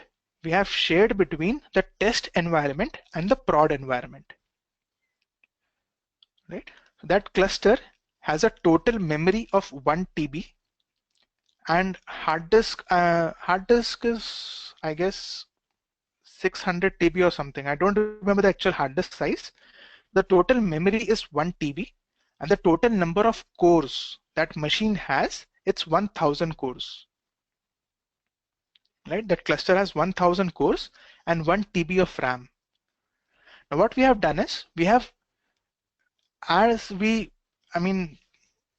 could not afford more machines. We could not afford more maintenance cost. We could not afford more administrators' time, right? That's why we shared the cluster, right? Now this should not happen, right? So my prod cluster is being used by my business users. Now my business users should not starve for resources, right? They should have the resources. So we can basically, this entire resources, we can split into two parts. Okay, we can have a hard limit of the resources. Okay, so what we have done is, out of that 1 TB, 200 GB we have given for test. That's my test environment cluster. And the remaining 800 and a odd figure of GB we have given to the prod users, production users. This is possible because I'm using Yarn, right? So this terminology, the way which Yarn handles this is called as scheduling, right? So Yarn comes with two types of schedulers, right? One is called as fair scheduler, one is called as capacity scheduler. So again, guys, this is not a part of our discussions. It's not there in the syllabus, but yeah, it is good to read, right? So till now, what I have mentioned, what you should read. For HDFS, you should read HDFS snapshots and HDFS quota. For Yarn, you should read about fair scheduling and capacity scheduling.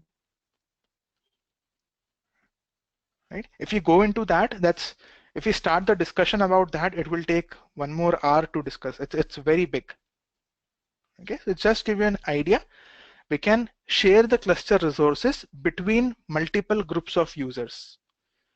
This is also called as multi-tenancy, right? So Yarn cluster could be made multi-tenant, right? Multi-tenant cluster. All right, so moving ahead.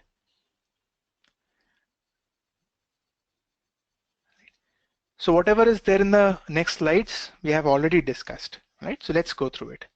So you have a resource manager. Yesterday I had discussed about job history server. So job history server is not doing any processing. It is just holding the logs, right? So when a application finishes, right? So when an application is running, the logs we will get from your application master, right? But when the job completes, when that application completes, that logs is now available with your job history server, because when the application completes, the application master is also killed, right? So those logs are now available with your job history server, right? So if you notice in this diagram, the architecture, your client submits a MapReduce job to your resource manager. Your resource manager launches the first container, that's your application master. Guys, the arrows here are misleading, right? The arrow pointer should be here actually, right? So it's misleading for all the arrows. So don't get confused, right? So client submits a job to the resource manager. Resource manager launches the first container, which is your application master. Application master launches more containers for your tasks. And where the containers are launched? On your node managers. All right. So this container, this map task container is launched by our application master.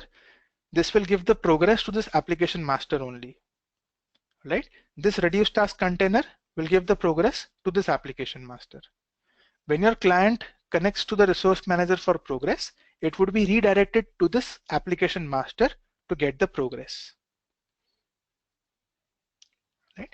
So you will get a clear understanding. So we can just imagine these things. We cannot see this actually running. We can see, what we can see actually running is this many containers are launched.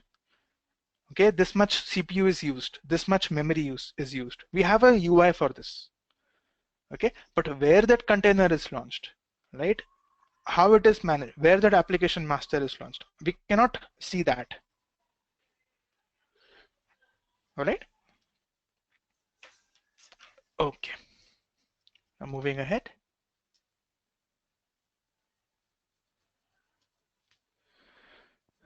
So we have discussed all of these. Okay, so client, what is a client? Who submits a MapReduce job? What is a resource manager? It's a cluster level resource manager. It is long life and high quality hardware. Node manager, it is one per node and it monitors resources on data nodes.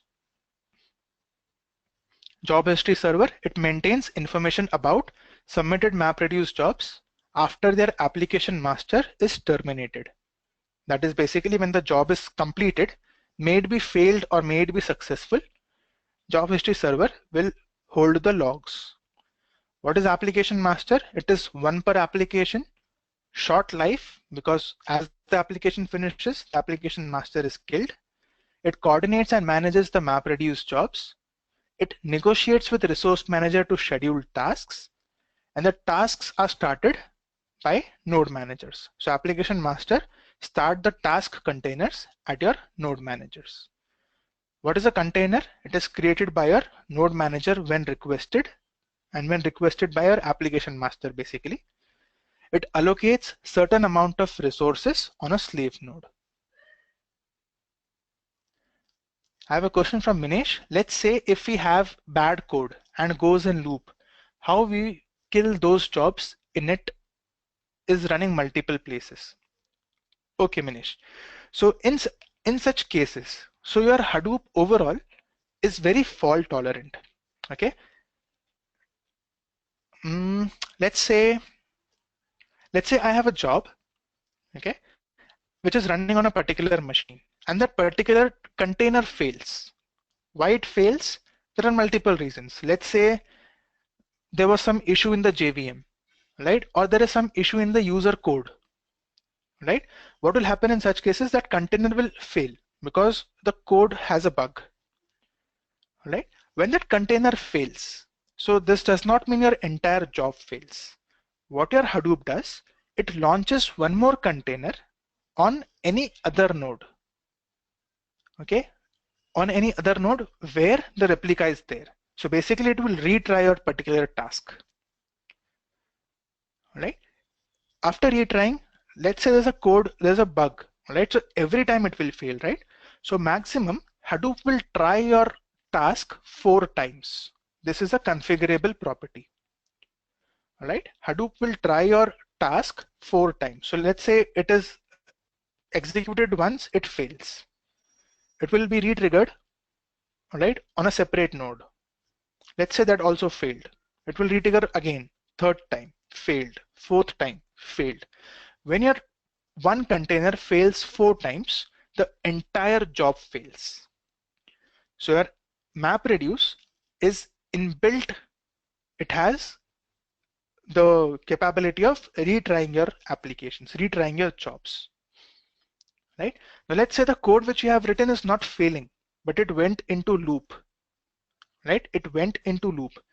So you can basically, in such cases, you can kill the entire job, right? You cannot kill the specific container. You can kill the entire job. So Hadoop yarn, it comes with a command to kill the job. So when you kill the job, all the containers for that particular job, including the application master, would be killed. right? So you are not connecting to multiple containers individually, right? You kill the overall job, right? Every job, when it starts, it has a job ID, right? Every job has a job ID. So based on the job IDs, you can kill that job, right? You can see all of this information in a UI also. There's a user interface for Resource Manager in which you can monitor these things, right? And there are commands to kill the job,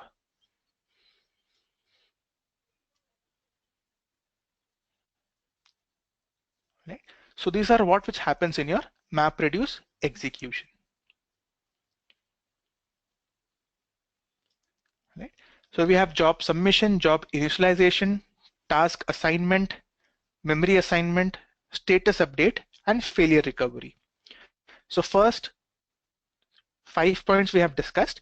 Failure recovery, let's discuss in details, right? So there are multiple things in failure. It's automatically there is failure recovery. So as I discussed, if a task fails more than 4 times, the entire job fails, right? Let's say there is no bug in the user code, but there is some issue with the internal hardware, right? Let's say the node manager has failed.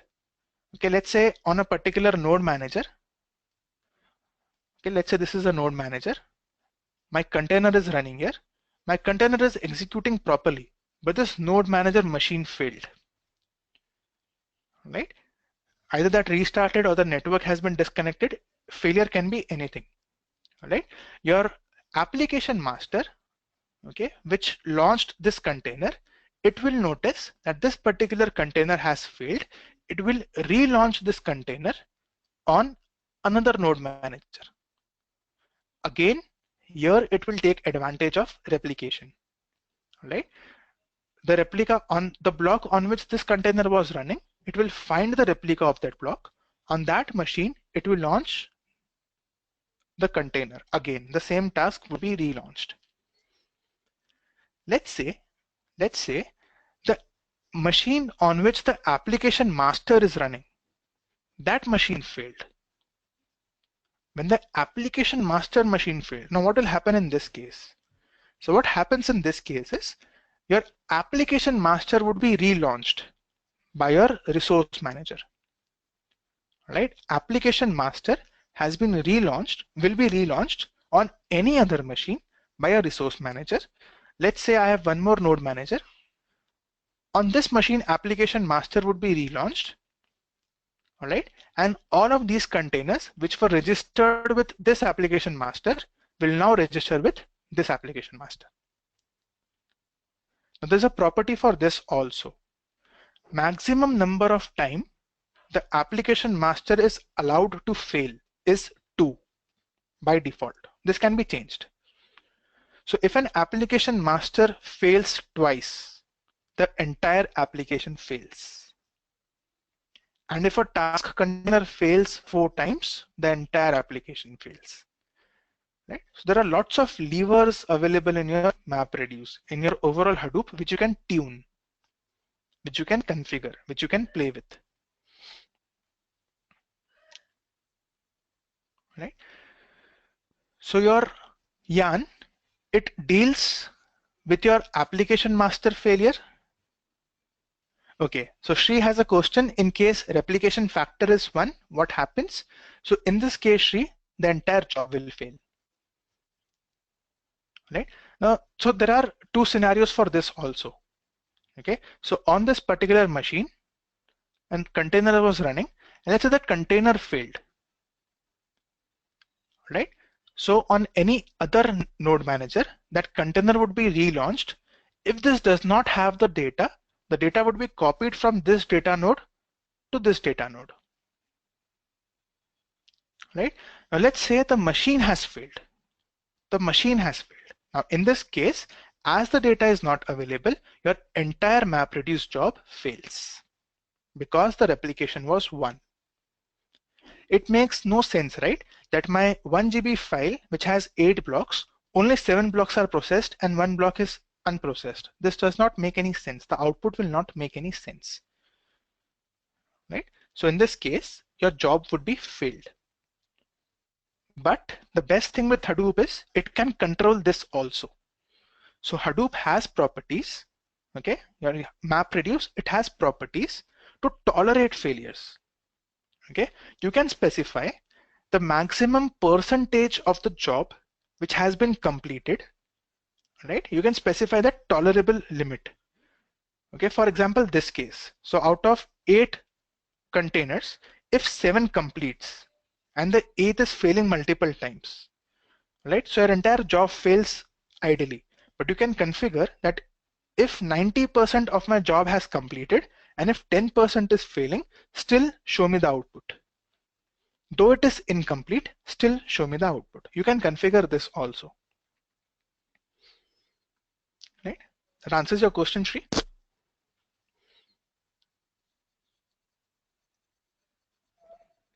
Great.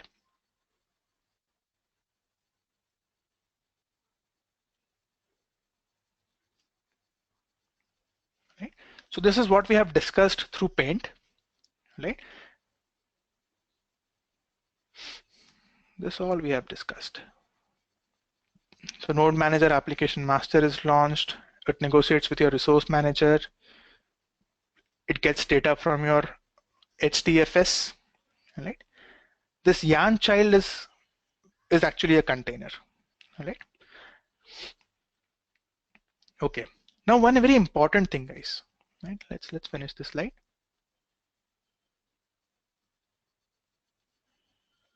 Okay. So this also we have discussed. Right? Application master is launched, which launches container. If any other application comes, a second application master is launched, which launches more containers. So if you notice, this container 1.2 and 1.1 belongs to the job 1 because it is launched by application master 1. Container 2.1, 2.2, 2.3, it is launched by your application master 2. That is, it belongs to a separate application. And all the containers are launched on node managers. Right? So it is per every application there is an application master. Now, very important thing, guys. It is an interview question actually. It's not there in the slides again. Every job, every task, okay, basically every container. What do you think? Is it a thread or a process? The container, is it a thread or a process?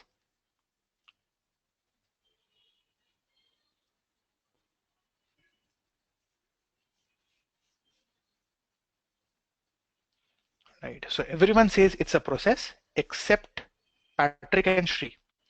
So the right answer for this is every task is a process. Right? The right answer is every task is a process. Which process? Java process. This means, let's say I have, for a particular job, I have 8 tasks. This means I would have 8 JVMs launched. Right? 8 Java processes means 8 JVMs. Why do you think it's a process? So I'll give you the answer. Okay, I'll give you the answer why it is a process. Let's say on one machine,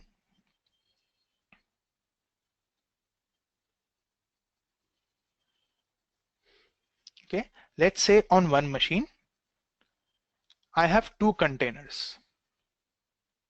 Container 1, container 2. Let's assume it is a thread. It is not, but let's assume it is a thread. What will happen if they were threads? Okay, let's say this entire, okay, let's say, now what is a thread basically? Thread shares the memory, right? I assume everyone knows the definition of thread. Thread shares the JVM memory. Means inside one process, this is one process, I would have 2 threads, thread 1, thread 2. Right? Let's say this container 1 takes up the entire memory of the process. It eats up the memory. So your container 2, it will starve for memory and this will fail. Right? So if one container is behaving badly, the other container would be affected. And at the start of MapReduce, what I said, every task, right? Every task runs in isolation, right? Every tasks run independently. My task 1 on the same machine does not know if task 2 is running or not, right? They run in isolation, all right? Now, if what advantage is there if there were processes? So if this particular container eats up the entire memory, only this particular task will fail. This will still be running, right? That's the beauty of running it as a process. So this would be one JVM, this would be another JVM. If this eats up the memory, this JVM would be killed, this JVM would be still running, right? So this is basically to keep the tasks running in isolation. So always remember, every task launches a new JVM, all right?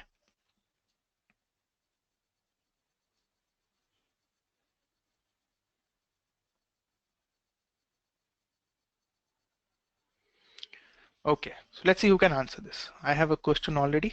Let's, okay, that's thanks. So Yarn was developed to overcome the following disadvantage in Hadoop 1 MapReduce framework. Single point of failure of name node, only one version can be run in classic MapReduce, or too much burden on the job tracker. Why was Yarn developed?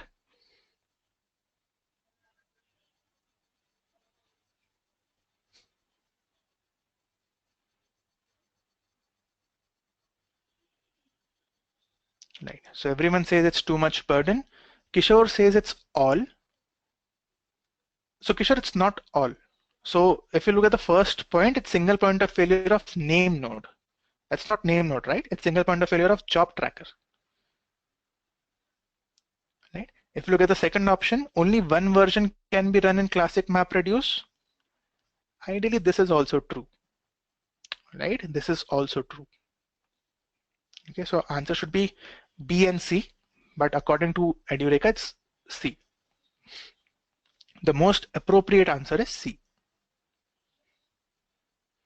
In Yarn, the functionality of job tracker has been replaced by which of the following Yarn features?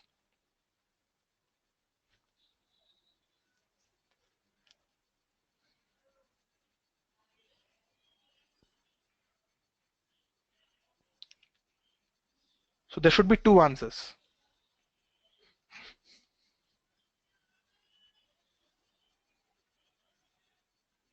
So everyone says it's resource management.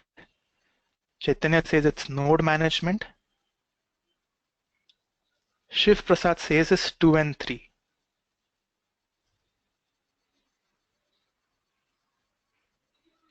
Kodanda Rao says it's job scheduling. So there were the two responsibilities, right? Job scheduling and task monitoring, the progress and the scheduling. Let's see the answer.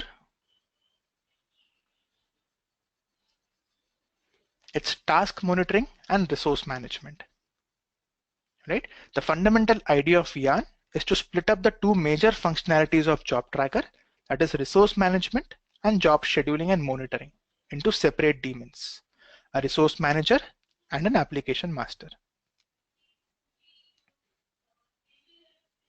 In Yarn, which of the following daemons takes care of container and the resource utilization by the applications?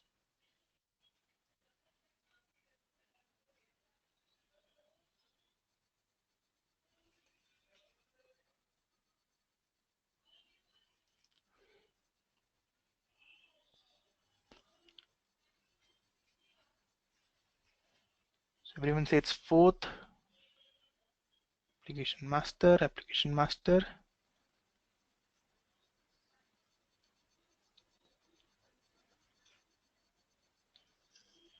Let's see the answer. It's not fourth. Yes, it's application master. All right. So application master is the one who launches containers. Okay. Though it itself is a container, it launches containers. Can we run MRV1 jobs in Yarn-enabled Hadoop cluster? Very interesting answer. Can anyone tell me? Can we run Hadoop 1 jobs in Hadoop 2?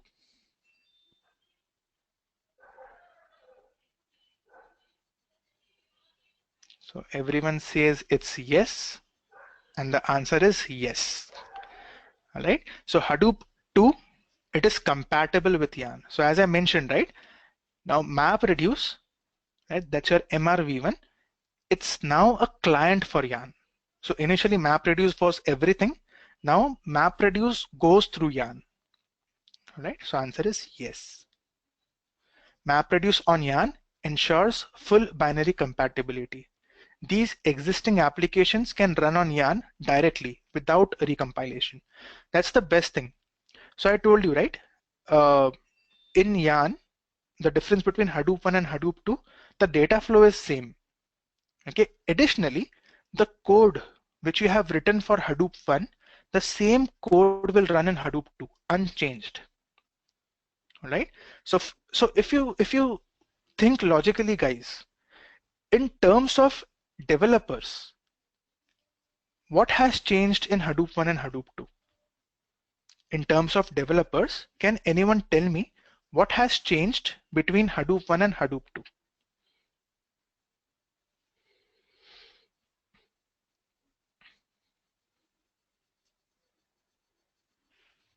Shiv Prasad says processing the data. Patrick says Yarn platform. Kodandarao says hardware is enhanced.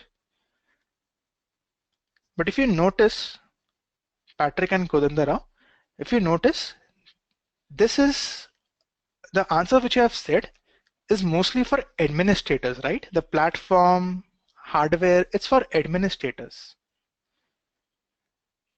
Patrick, Patrick has a valid answer. It supports new frameworks. For example, Spark. Yes, that has changed for developers. But if you consider only MapReduce, okay, only MapReduce if you consider, nothing has changed for developers. The same code which you were writing for MapReduce version 1, same code is running in version 2. The same data flow which you were observing in your MapReduce version 1, that number of mappers, number of reducers, data flow, same thing is happening in your Yarn also. So in terms of MapReduce for your developers, ideally nothing has changed. So Yarn architecture has changed, right? The infrastructure piece has changed. The platform piece has changed, which is totally taken care by your administrators, right? So for developers, ideally, it's not a very huge change, okay?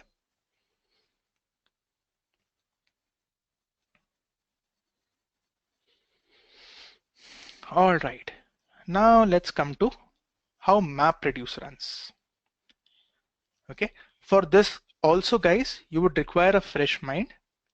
Let's take a, what's the time now? Let's take a 10-minute break.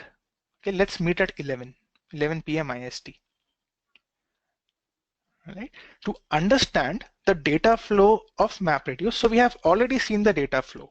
We will see an example, right? So we will go in depth of your MapReduce data flow, all right, which will require some fresh mind because it's a bit complicated. Okay, just to give you a small warning kind of a thing, it's a bit complicated, but it's very interesting. Once you get this, MapReduce is very simple. Once you get the data flow, writing MapReduce job is very simple, right? Okay, so it's not something traditional. It's very different kind of data flow, right? So some people take some time to grasp the data flow. So once you get it, this is very simple. All right. So let's discuss this after a 10-minute break. Let's meet at 11. All right, guys. I'll just set up the timer.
Hey guys, I hope everyone is back.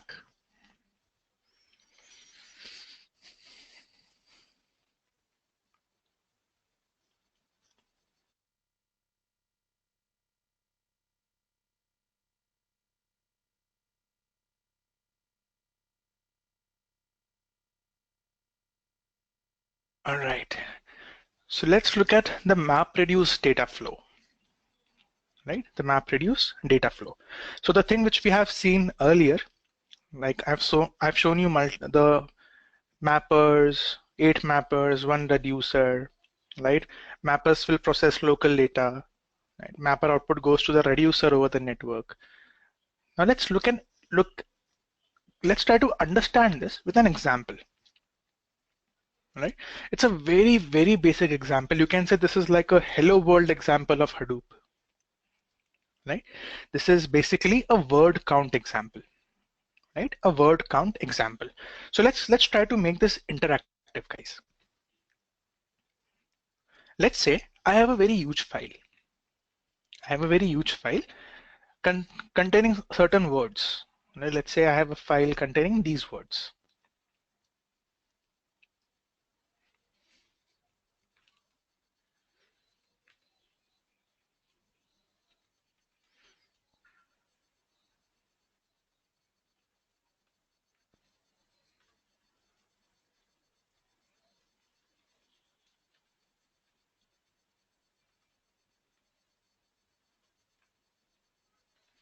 Okay, and so on. Let's say this file is very huge. Let's say, now I've just shown you 3 lines. Let's say there are millions and millions of lines, right?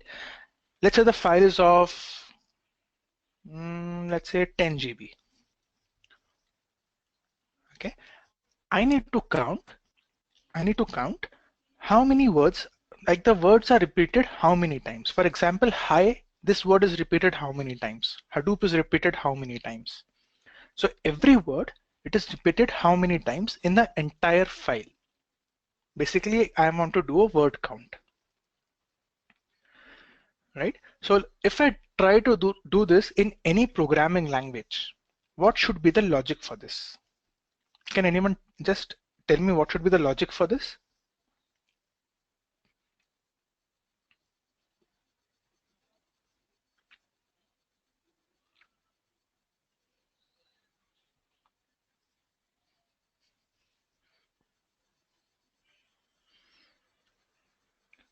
So Chaitanya says, parse the file and write a logic to count. Okay. Shiv Prasad says you can use like operator. But like, how will we use a like operator, Shiv? Because it's not a structured file. It's an unstructured file, right? Okay, so you mean by that we can parse it and we can write a logic to count a number of highs.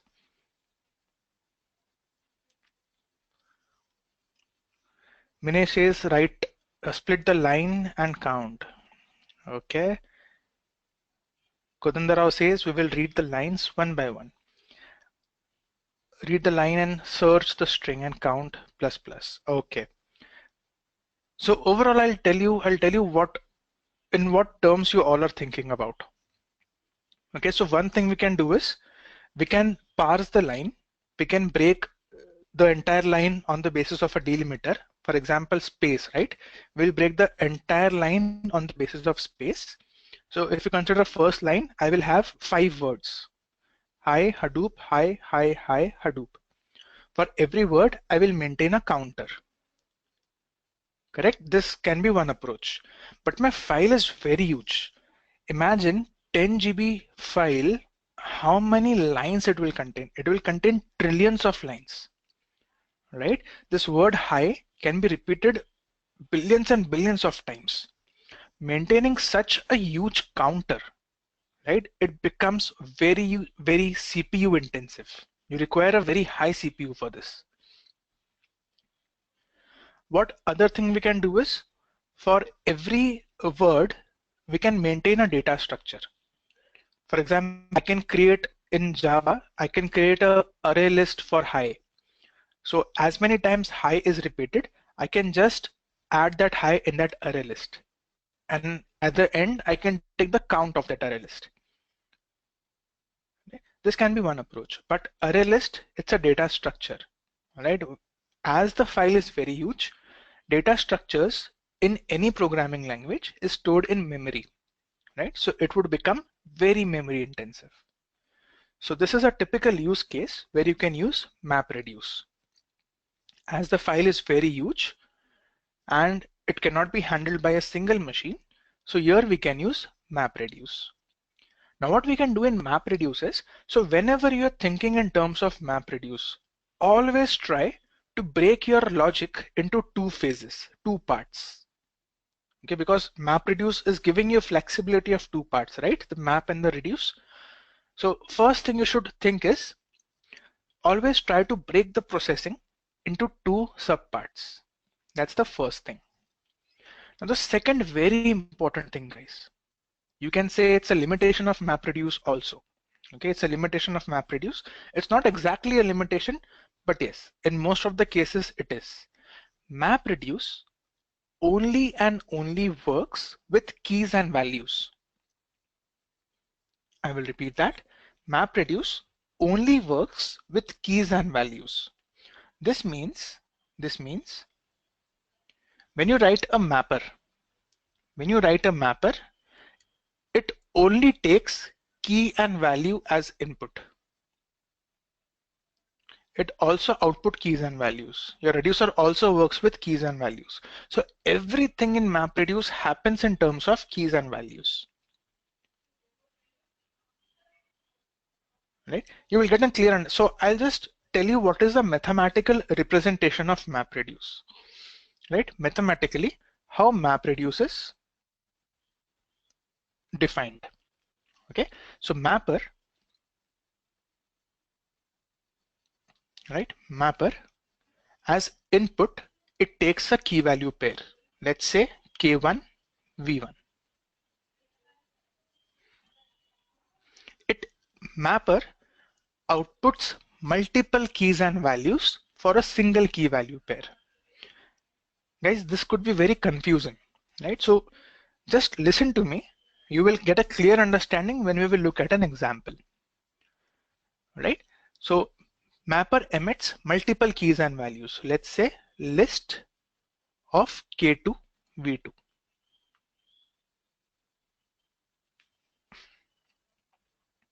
Right? The output of mapper goes to input of reducer. Correct? Because mapper output goes to reducer input.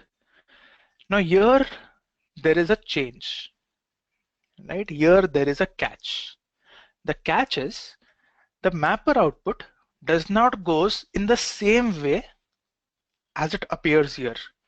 It gets transformed, right? The mapper output, it is transformed. And to what form? A single key out of this list of keys and values, a single key, let's say K2, and list of all the values which belongs to K2. I will repeat that. The mapper output, which is list of keys and values, when it goes to reducer as input, it gets transformed and transformed in the form of a single key and list of all the values which belong to that key. Right? I know this is confusing. This is confusing. You will not get a clear idea now, but just keep in mind when we'll see an example, you will get a clear understanding of this.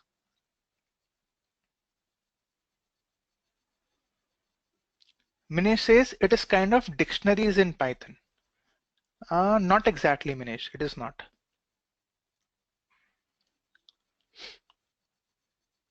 Okay.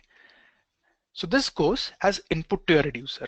Now this transformation, right? This transformation, it is not done by us. Bhaskar says, can you start giving the example also in parallel? Bhaskar, let me finish this first. And the same example, the word count example, I will explain this with the same example.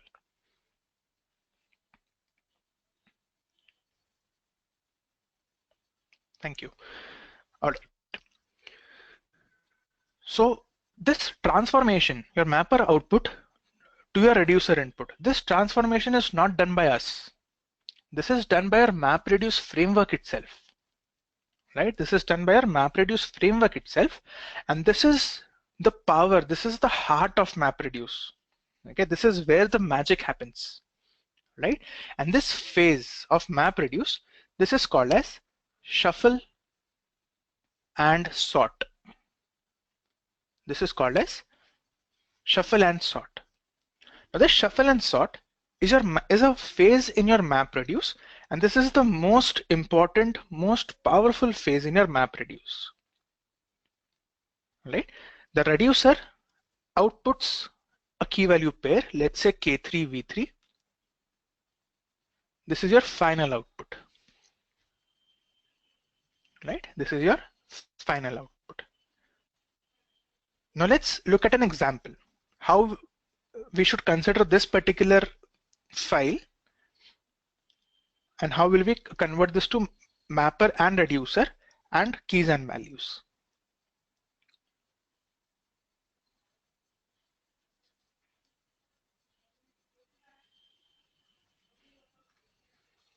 Okay, I will just write it in small here so that you will have a reference. K1 V1 goes to mapper. Mapper emits list of keys and values K2 V2. K2 list of V2 goes to your reducer, and reducer produces final output K3 P3. Right? Just for reference, I'm just writing it here. Now let's consider, guys. Let's consider just for simplicity. Let's consider each line here which I have written is of 128 MB. Okay, just for simplicity, let's consider I have written 3 lines. Each line is 128 MB. Okay, means each line would fit inside one block. Right? So let's consider these are 3 blocks. Right? Let's say I have 3 data nodes in my system. Data node 1, data node 2, data node 3. Let's consider the first line is stored on data node 1, second line is stored on data node 2, the third line is stored on data node 3. Right? Now what we need to do is we need to break our processing into 2 phases. That's the first thing we need to do. And we need to express everything in keys and values. Okay, so on every line, if you remember, on every block, mapper is run, right? So if I have 3 blocks, I would be having 3 mappers. Okay, now mapper in terms of Java, it's a class. Mapper is a class which has a method called as map. Right? Mapper is a class which has a method called as map. See, ideally I have shown you 1 line per block, but in actual scenarios, if this is a block, you'll be having multiple lines, right? In 128 MB. So what happens is when I say on this block, there would be 1 mapper. This means, and I also mentioned, right, that every line is processed sequentially. Okay, so this mapper, it has a method called as map. So when I say there's 1 mapper running on this block, this means only 1 object of mapper is created, but this map method, the map method is called as many number of times as many lines I have. So if this block contains 10 lines, I would be having 1 object of mapper, and the map method would be called 10 times. Right? So in Java, if I create an object of a class, I can call the methods n number of times, right? The same thing. I would be having 1 object of mapper per block, and the method, the map method inside that mapper would be called as many number of times I have the lines, right? So in our case, it's only one line which I have shown. So this is just to clear.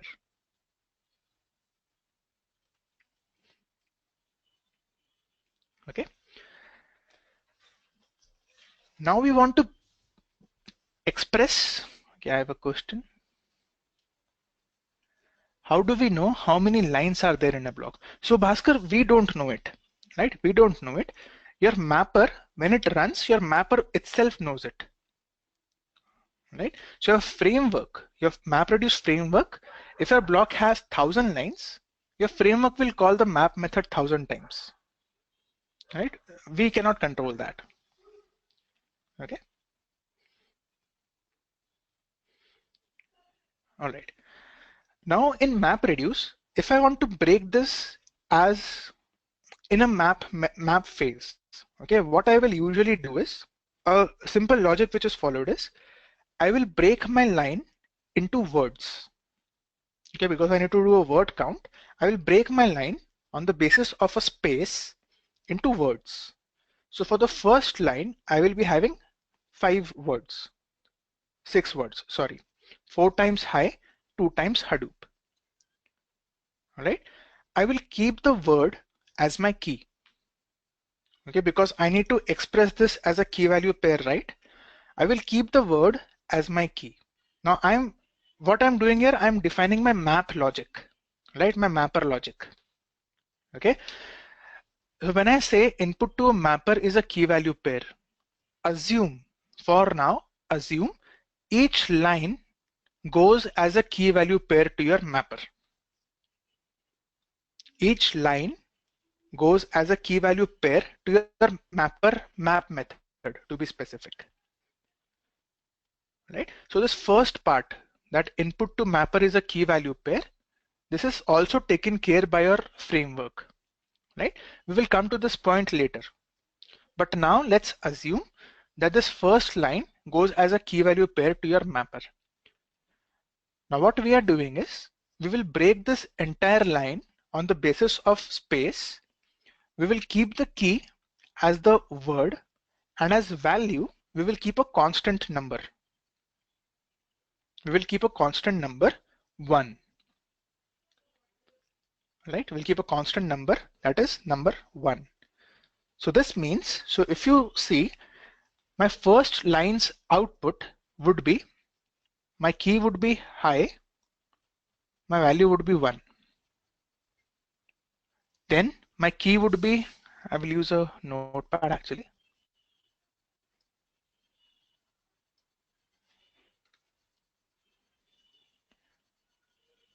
So in my first case, my key would be hi, value would be 1.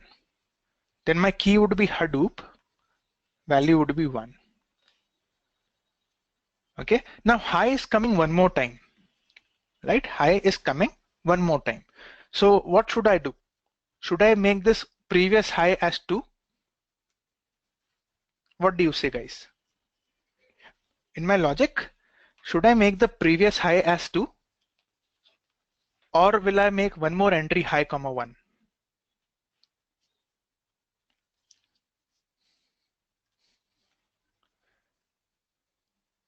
Okay.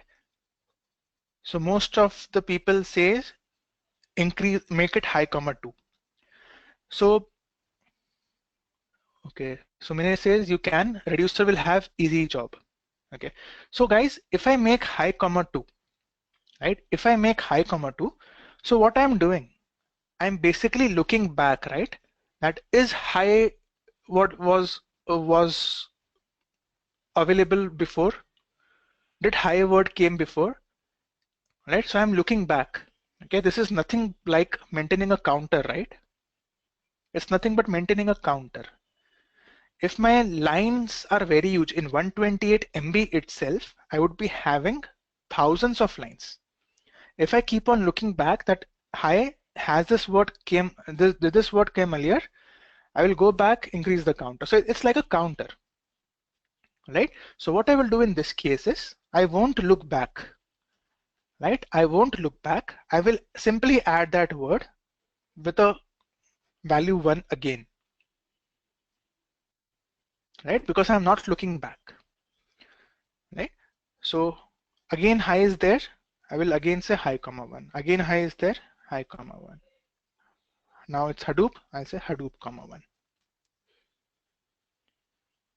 So this logic, right? This logic which I am developing, this is the developers who write it. This is what goes in your mapper. This is what goes in your mapper, right? Any doubts in this?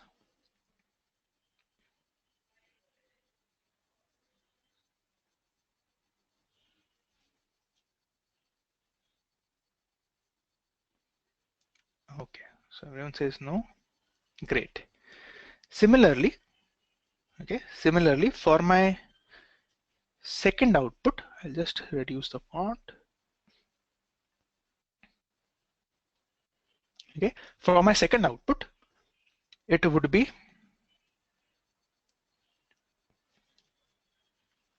hello comma 1, hello comma 1, hi comma 1, and Hadoop comma 1.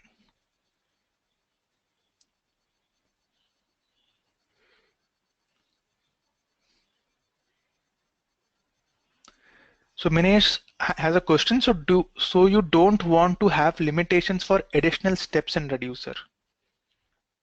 I didn't get that question, Minesh. Can you just rephrase the question?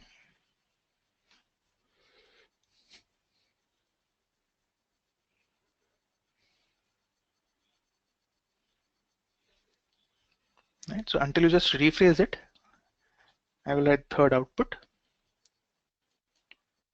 Third output would be Eureka comma 1 and Hadoop comma 1.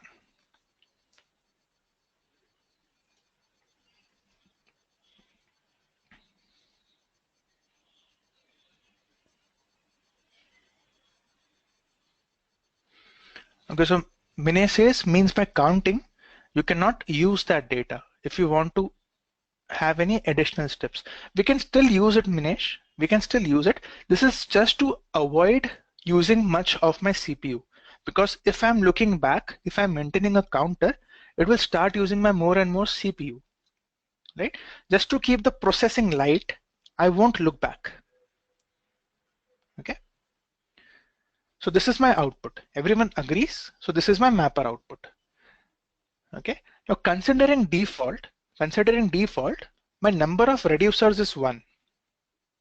Let's assume, so this is my mapper. Oops, sorry. So this is my mapper, this is my mapper, this is my mapper. I have 3 machines. Let's assume my reducer is running here on my data node 2. Sorry, node manager 2.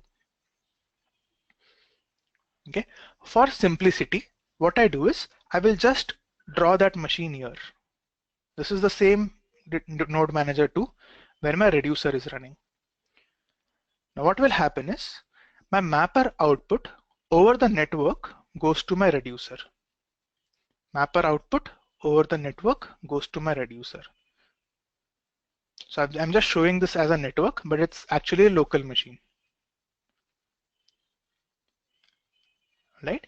Now when it goes to the reducer, so if you notice the first thing, this point, right?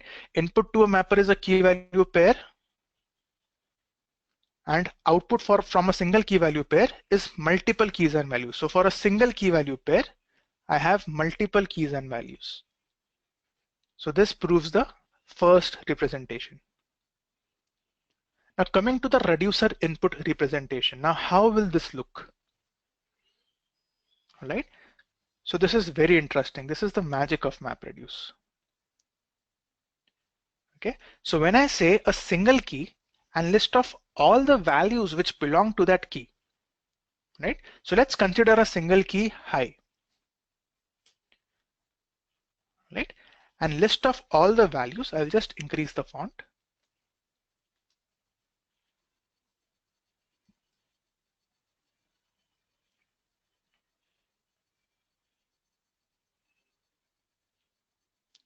So she asks, what is K1 and V1 in the example?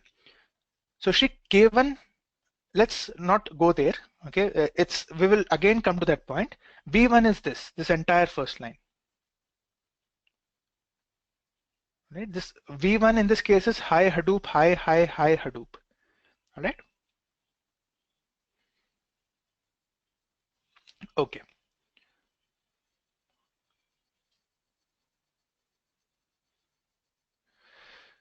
Oops.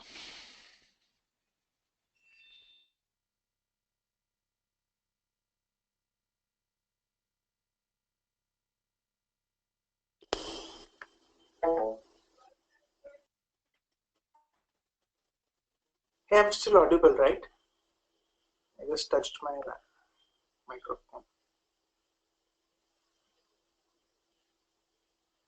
Yeah, thanks.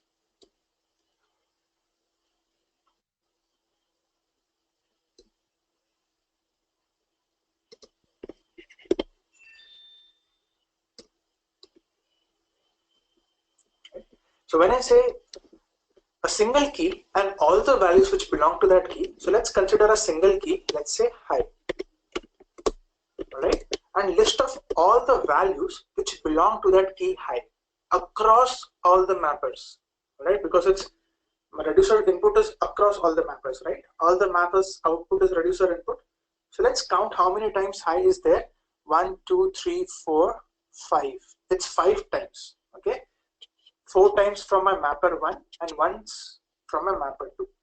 And what are the values? All the values are 1. So 1, 2, 3, 4, 5. This is what I meant by a single key and list of all the values which belong to that key. All the values are 1, right? So this would be for hi, and for Hadoop, a single key Hadoop and list of all the values for Hadoop. So 1, 2, 3, 4 times Hadoop is coming. Similarly, for hello, 1, 2, and then edureka, it's only once.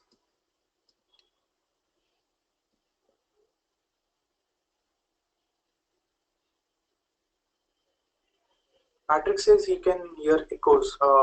Is it still true, Patrick?